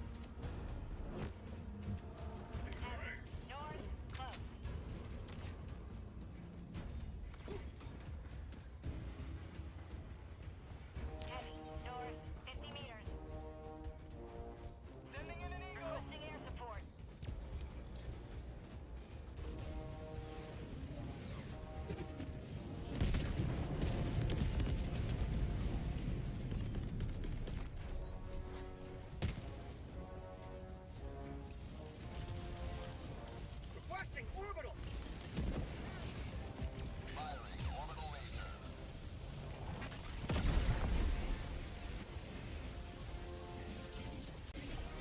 What? Oh!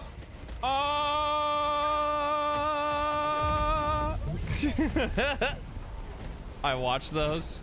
Yeah. It's not bad for like foreign movies that I'll probably never watch or something like that, but it's like, I don't know, man.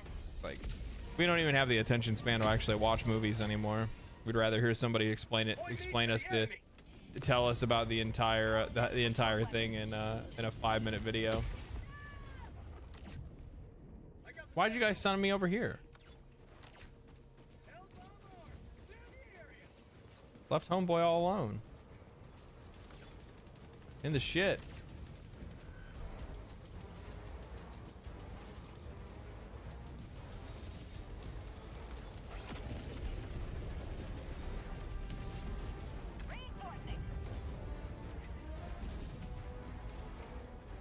Warning, you are in range of enemy artillery.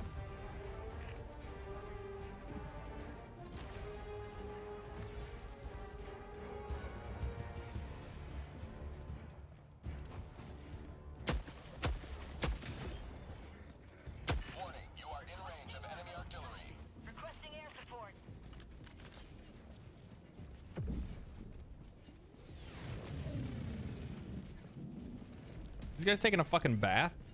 Warning, you are in range of enemy artillery. Sending in an eagle. Fire in the hole!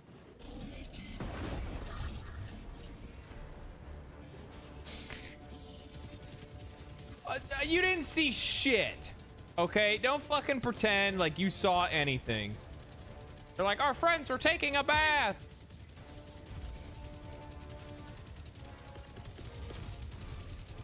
Sending in an eagle! Delivering payload. Bounce up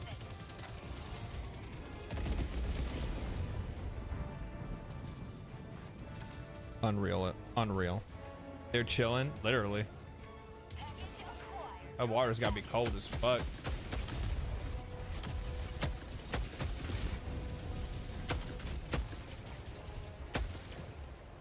Dropship. You're back!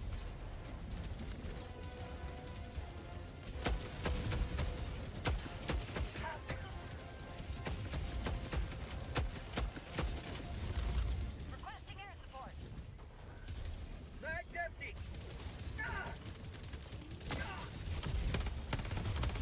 Requesting advanced weaponry. Fire box!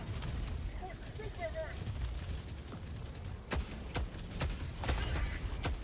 What am I getting hit by? Freedom never rests! Sending in an eagle. Mag's empty!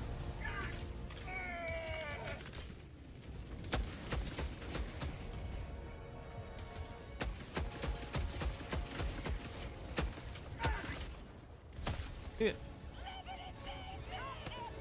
Mag's empty!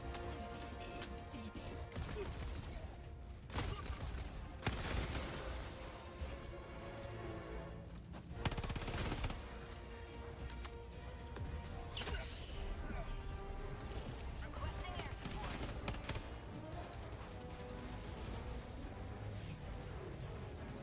Oh my god. Why is that like that? Warning, you are in range of enemy artillery. Hellbomb on. Clear the area.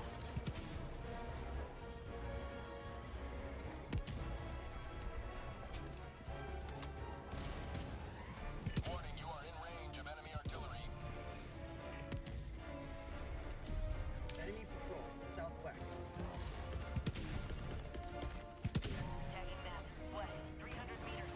Requesting air support! Warning, you are in range of enemy artillery.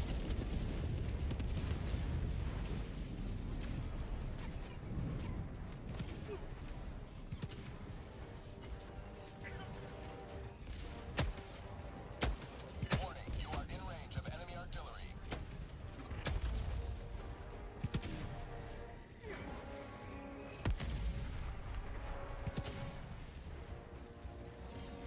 Why are they coming back? Warning, you are in range of enemy artillery. You guys know you're in range of enemy artillery? Sending in an eagle! Oh no. Warning, you are in range of enemy artillery. It's interesting what that message plays for everybody. Mag's empty! Last reload! Leaving combat zone to resupply. Warning, you are in range of Only enemy got a support artillery. weapon! I'm just waiting for my laser. Guess I probably don't need it, huh?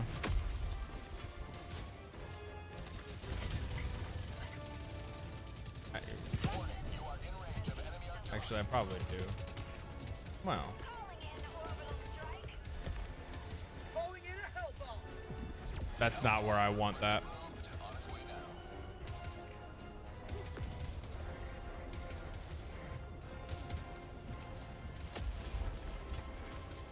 Whatever, I'll set it off anyway. Engaging terminal! Requesting air support. They blew it up. You didn't see shit. I'm stealthing.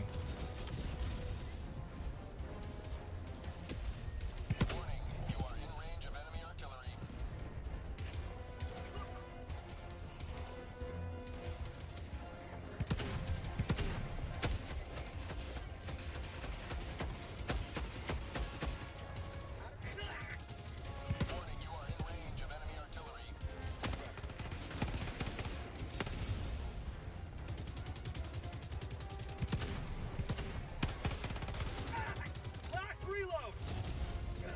Motherfucker, why are you still there?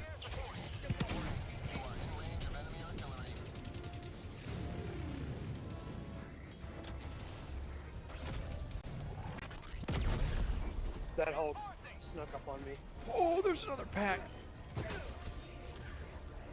You know what? Fuck it.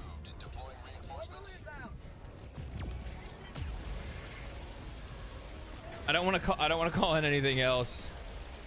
Why is the camera so close to your face? I don't know. It's the position the camera's in.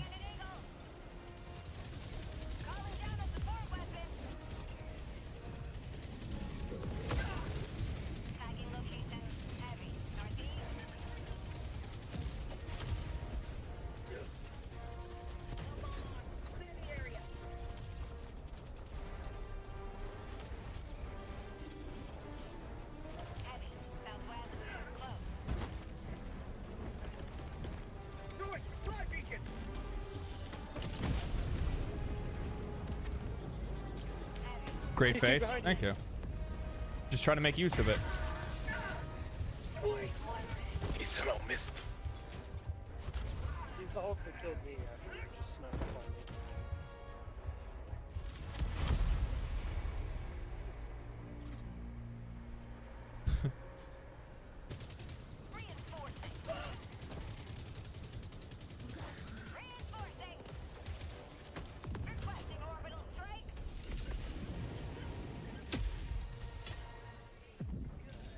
Go up back there, K4.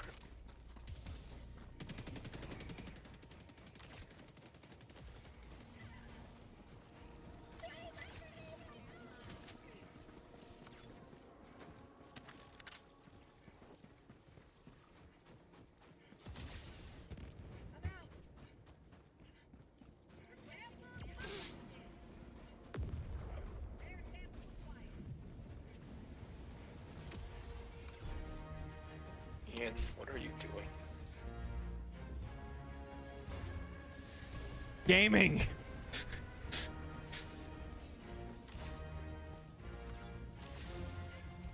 Sending in an eagle. Enemy elite. North. 50 meters. Requesting air support. That fell short. Sending in an eagle. Oh, bot.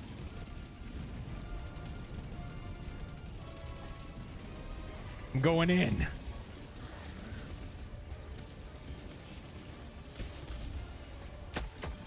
Get out! Oh shit. Okay.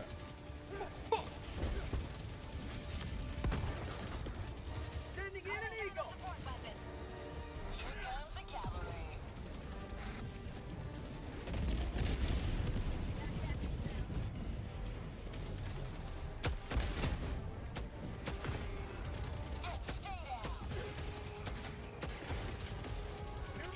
Can someone draw that turret's attention so I can shoot him back?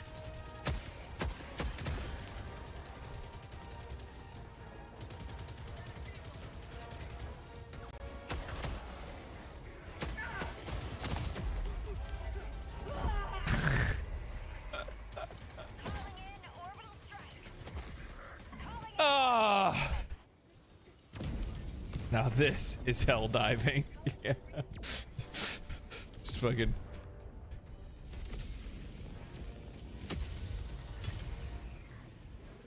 Democracy has landed. Nose hairs are kept trimmed always. Gotta watch out for that shit. They'll creep up on you.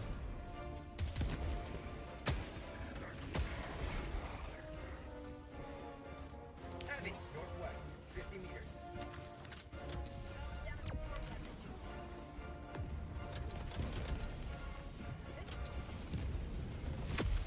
Hey, you kind of dumb, huh?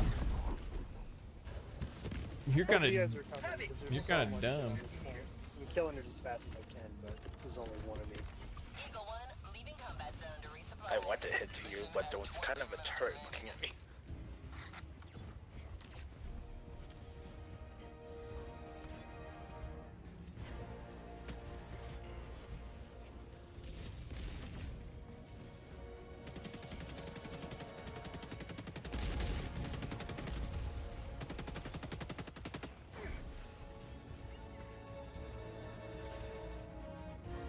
You know, I had one of those and my cat knocked it off of the sink and broke it, and now it's gone forever. Which means I can never ever have another one. Because that's just the rule of law. It's the rule of life. Ow. Ow. There.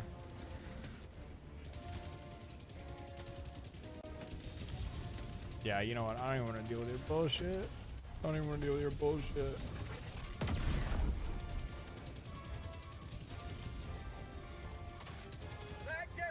I should reload first, huh? No matter how many of them I kill, I feel like there's always more inside. Freedom never sleeps!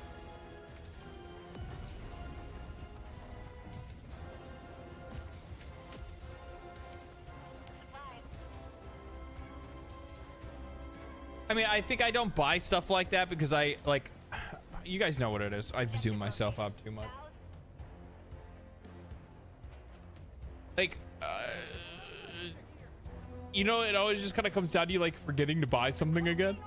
Because you're like, well, I'm probably never going to get another one because I don't really need it that bad and I can use something else to get the same job done. And the whole reason you don't get another one is just because you're lazy. That's really all it is. You're not lazy, you just forget. Don't want to spend the extra money. Usually what it kind of comes down to. For me, at least, that's what it is.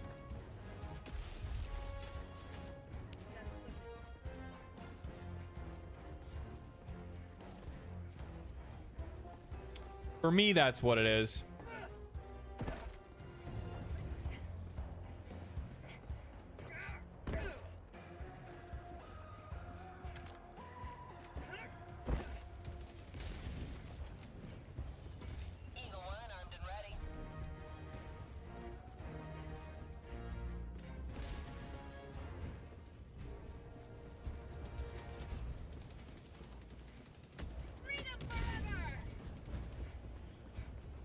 Because, like, I have, like, yeah, because I have other razors and stuff.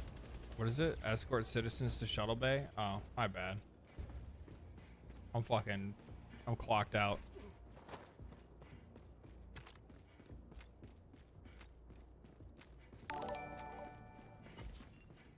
Splice, thanks for the raid. But do you know what? I walked all the way the fuck over here. I walked all the way over here. Just for you to hit the button.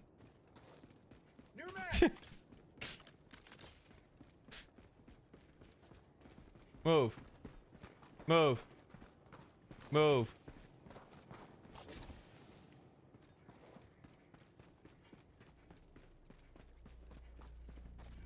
Come on. Faster. Faster. Act like something's chasing you. 'Cause it's about to be.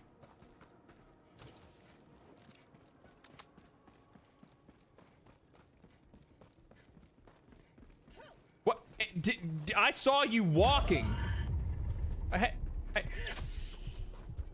Move. You saw nothing. It's not an addiction. I just like the sound.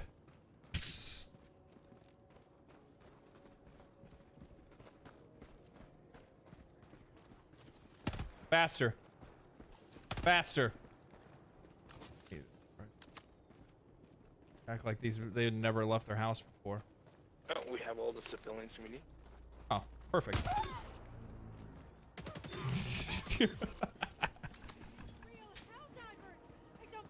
Why isn't it done?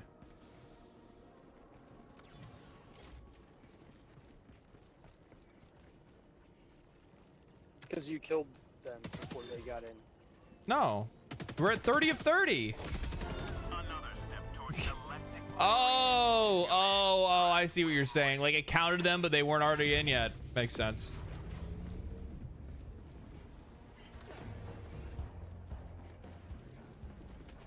Probably gamers. Yeah, we're just evacuating gamers from planets. That's all we're doing. We need to get the gamers off of the planet. Immediately.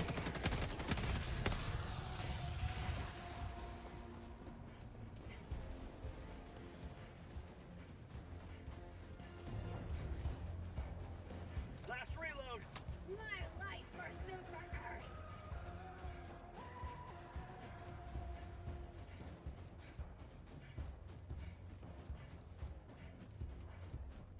And looking at that, I guess it's the sun, or it could be a gas giant with the lightning. It looks like an 80s movie poster. Hey, it kind of does. I like that. Makes a Manscaped sponsor. I hope. I specifically told my agent, I'm like, dude, please. I gave a list of like brands that I personally would love to work with, and Manscaped is one of them. Like I have their lawnmower. It is so nice. It's one of the best electric razors I've ever had.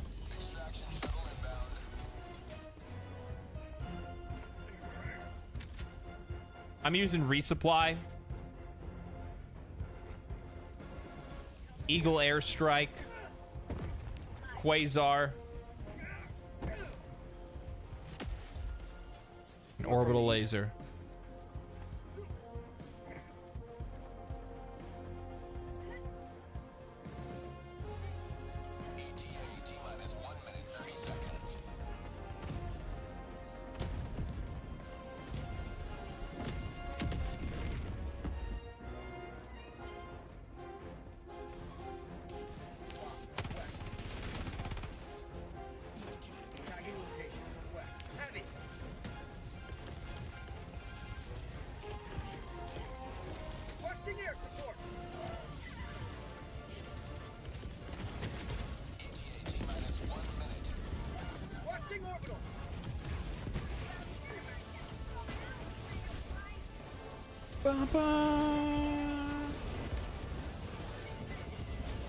Oh my god, it dropped off Infectory Striker. Oh, fuck!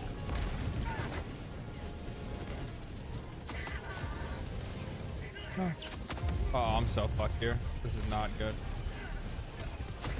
Yep. You should endorse their... You should... yeah, perfect endorser for their brand. Yeah, no, I seriously... I fucking love their electric razor. I really want their other one. That's why I want them to... Like, if they sponsor me, that's just gonna be my ass. But like, so what do you want? I'm like... well, I would really like to get like the one to be able to shave my neck and shit. Like that thing's fucking... That thing looks fire. The hedger, I think is what it's called, or something like that. Edge trimmer or something like that. It's super nice. Plus, on top of that, like I don't know, it's like it's like the materials that they use to make it as well. Like Behind you. feel... Behind you.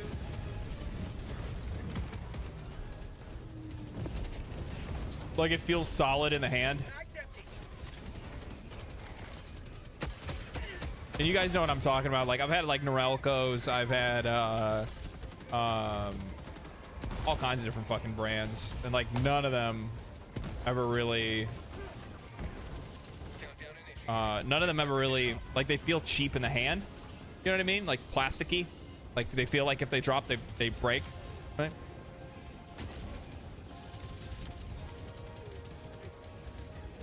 You have to rep Raid Shadow Legends at least once for meme value, maybe.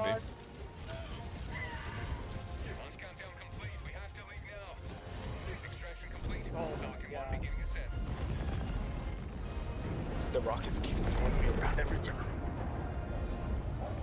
Yep. Perfect endorser for their brand. Yeah, it would be. I would like. I don't mind advertising stuff that I like. You know what I mean? Like that's fun. It's easy to sell shit you actually use.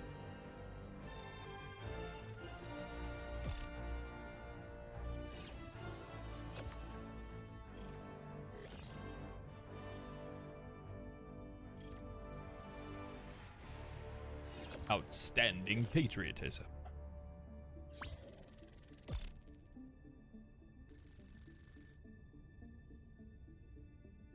Like I would rep like Elgato stuff. I really like Elgato stuff for streaming. I mean anything pretty much PC hardware I would do.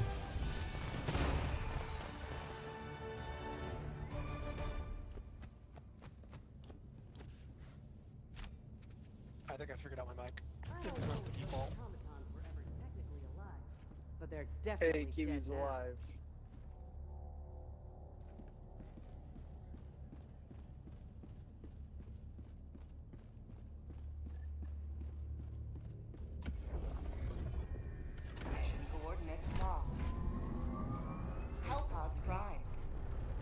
Oh, the hellpods are primed. Engaging orbital thrusters.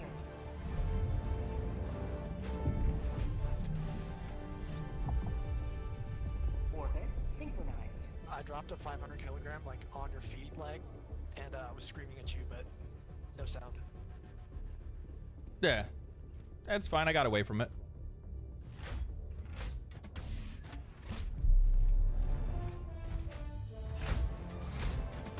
Yeah, at a certain point, people learn to look at the lights to see what's getting called in. What about here?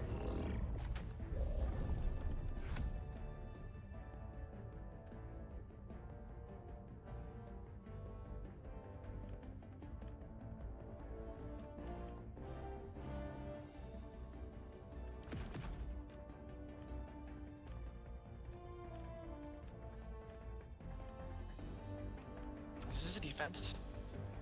It is. Eradicate. No, this isn't eradication. Unfortunately. Hellpods on. Oop, I didn't mean to do that. My bad.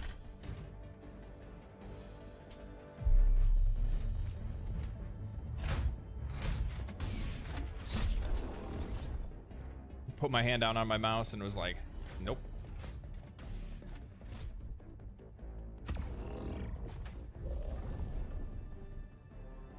Bum.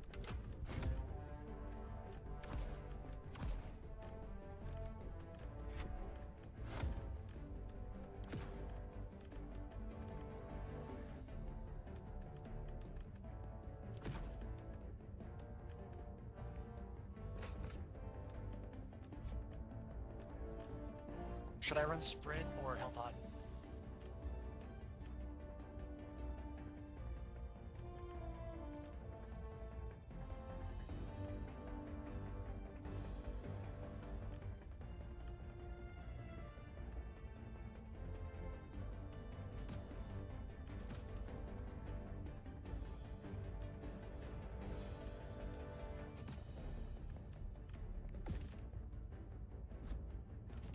Launch initiated. Growing the beard longer? No, I actually trimmed it today. Got rid of the wispies and all that good stuff.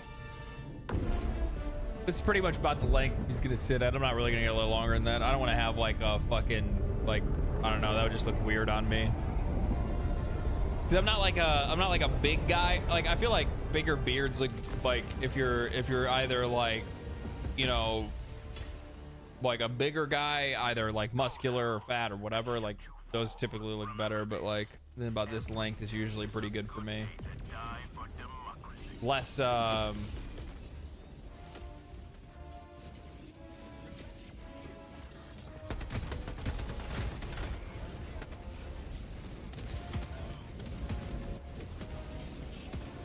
Calling down a sentry. Requesting sentry. Calling down a sentry. Requesting sentry.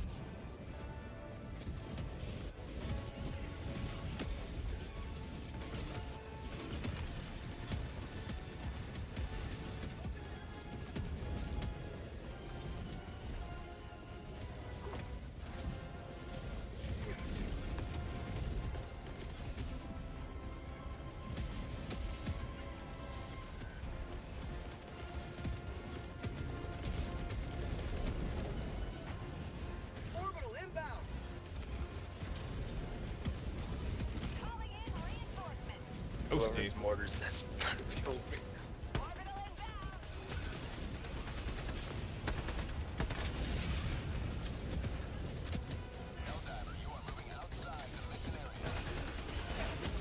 How in the fuck are you not dead?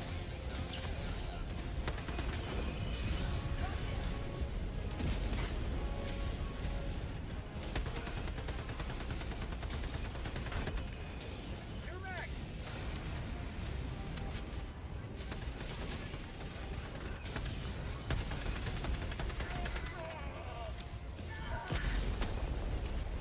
That's not good.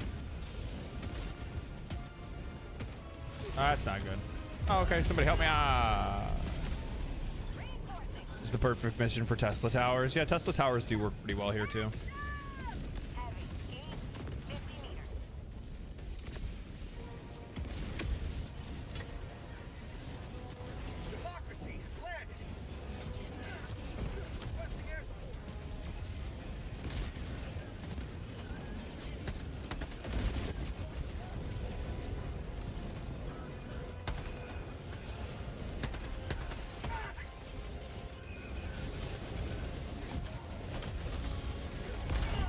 the fuck? Playing any Warframe today, and how does the game compare in your opinion? What do you mean compare? How does Warframe compare to what? Fuck, fuck. Oh no, I'm dead.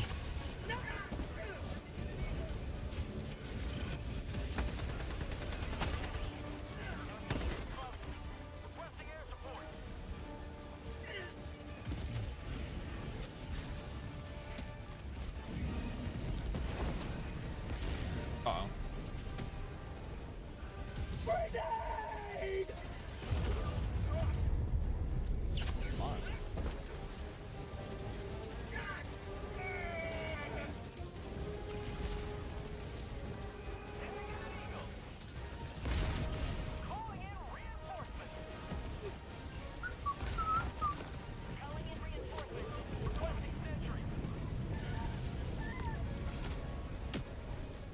I got an idea. Uh-oh. What happened? Wait, cannon? What? Yeah, back to try. Ow, it didn't work. Dunno, just got here. Haven't played Helldivers yet. Yeah, I mean, Helldivers is like a completely different game. Helldivers is a horde shooter. Nail-bitingly difficult at higher levels. Reinforcements on the factory strider. Yeah, let me ride it. Maybe I can pilot it. It should be kind of sick.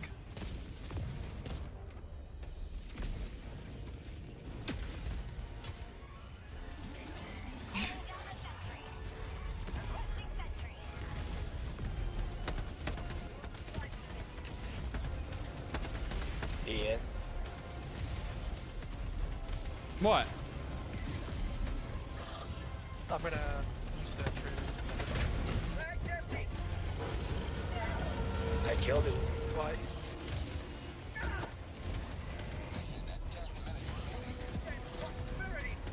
I don't think you did.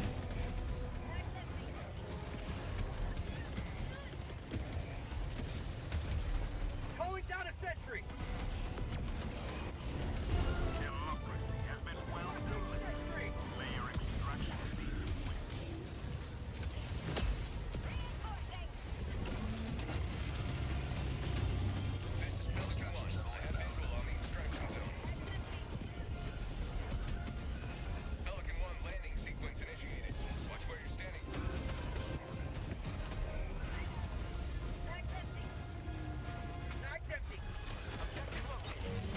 No chance.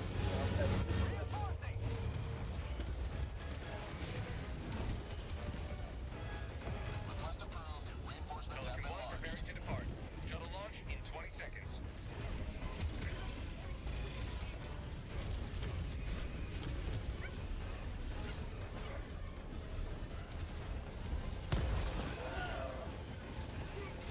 No, no. Woo!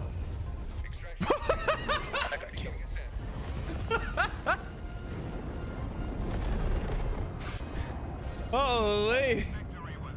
Y'all see that? They all just having it at the side of the cliff there.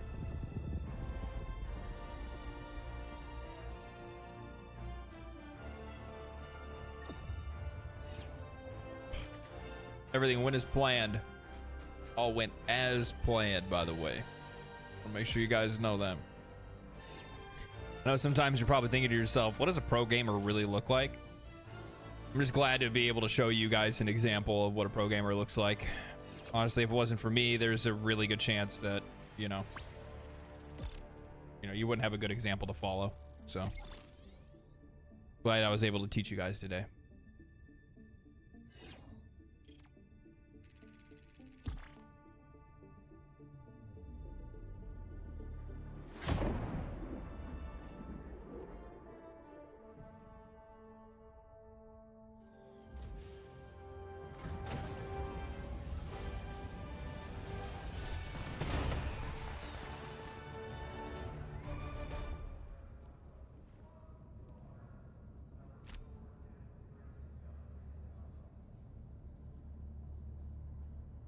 Another victory for democracy.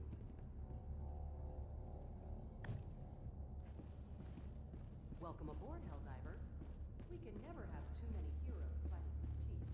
All right, GG. The enemy has Flopped. launched a surprise attack Oh, on okay. one of our planets. It needs our aid. Destroyer has left squadron.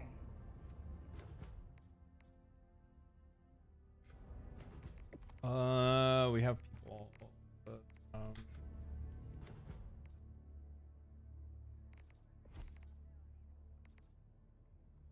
There you go. Put my friend code on screen for the people that haven't. I'll put it up. Friend code on screen for the people that haven't added me yet.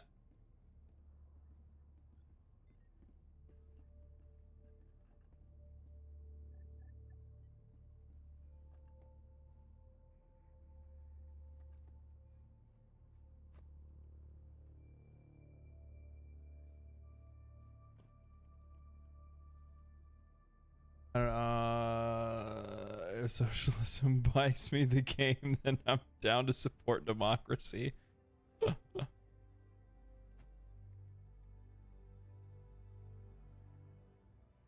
Time for your daily dose of Dragon's Dogma 2. A lot of people are still going really hard on it.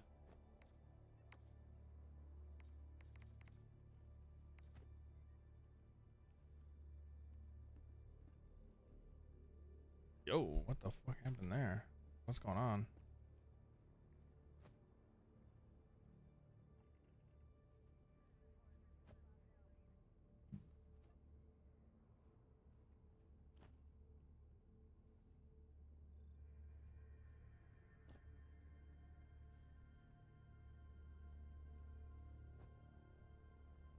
That's crazy. There we go.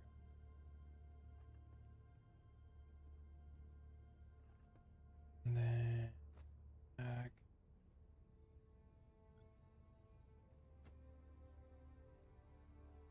Such a fun game for some reason. Can't get enough of it. Yeah, I think like I mean for me, I just kind of got to the end of like what I was trying to do. You know what I mean? Or what I wanted to get done.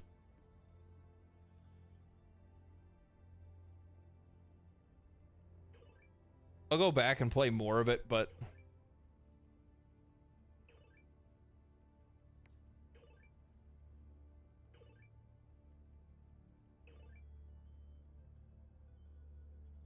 that's not accurate at all.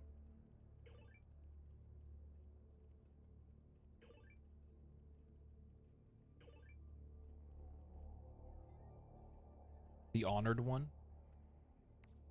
Still not working, huh?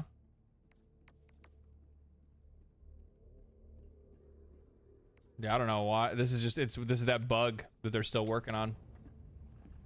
It's that bug that they still have. The galactic war waits for no one. Are you ready, Helldiver? Are you ready, Helldiver? Does Markev count as liberated if defense mode for defense mode for the major order? I don't know.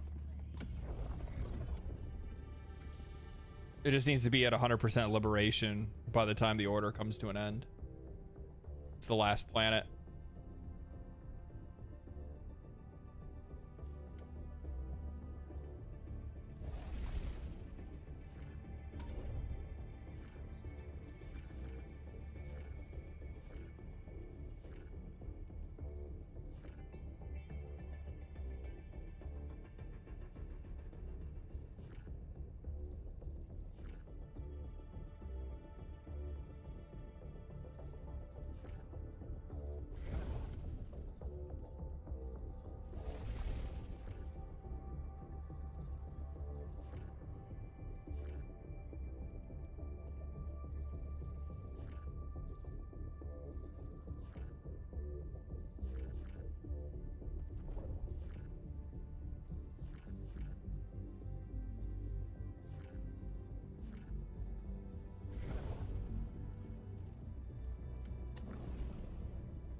Helldivers, the super destroyer is ready for your next mission. Is it? If anybody else has anyone else they want to invite, they can. I can probably run like a couple more and then get ready for dinner.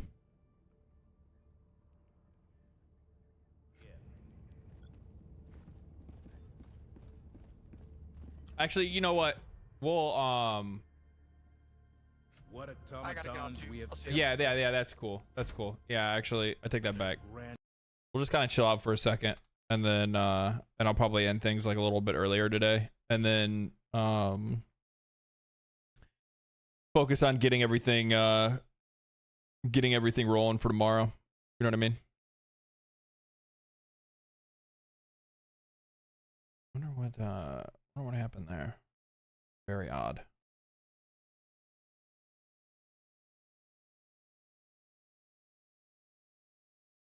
I don't even think it's accurate.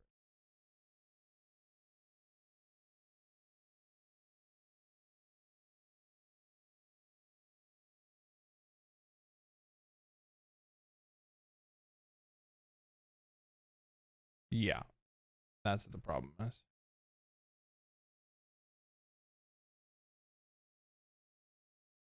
I wonder what the hell is happening. Something's going on with YouTube right now. Rated T for teen.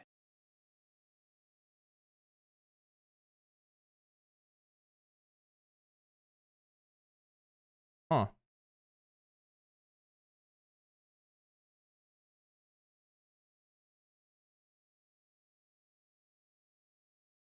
Very odd. Very odd. I don't know. I lost my train of thought. GG, going back to your old not live video, started when you saw this one. Oh, okay, yeah. Yeah. Go watch vids, man. Go watch vids. Yeah, I don't know. There's something going on with YouTube. It's like bugging out. Like everybody's still here on Twitch, but like YouTube's like freaking out for some reason. I'm not really too sure what's going on. It's not even actually like loading my YouTube for some reason. Anyway, I am going to go ahead and I'm going to hop off. I'm going to get myself some dinner. I'm going to probably chill out a little bit. I'm going to play something else off stream. Maybe play probably Balatro or something like that. I have a I have some stuff that I got that I'm cooking right now. So I need to try to. The problem is that like with the stream on Thursday, especially with how long it's going to be, usually that's when I'm working on something else, and now I'm not going to have that time, so I have to kind of use that tomorrow probably to record, and then I might stream later or something like that. I'm not really too sure exactly what I'll end up doing on tomorrow. But Thursday's the big day. Thursday's the big stream. So I appreciate you guys showing up today. Appreciate you guys hanging out. Thank you for the follow over on Twitch, Anderson. Yeah, I'm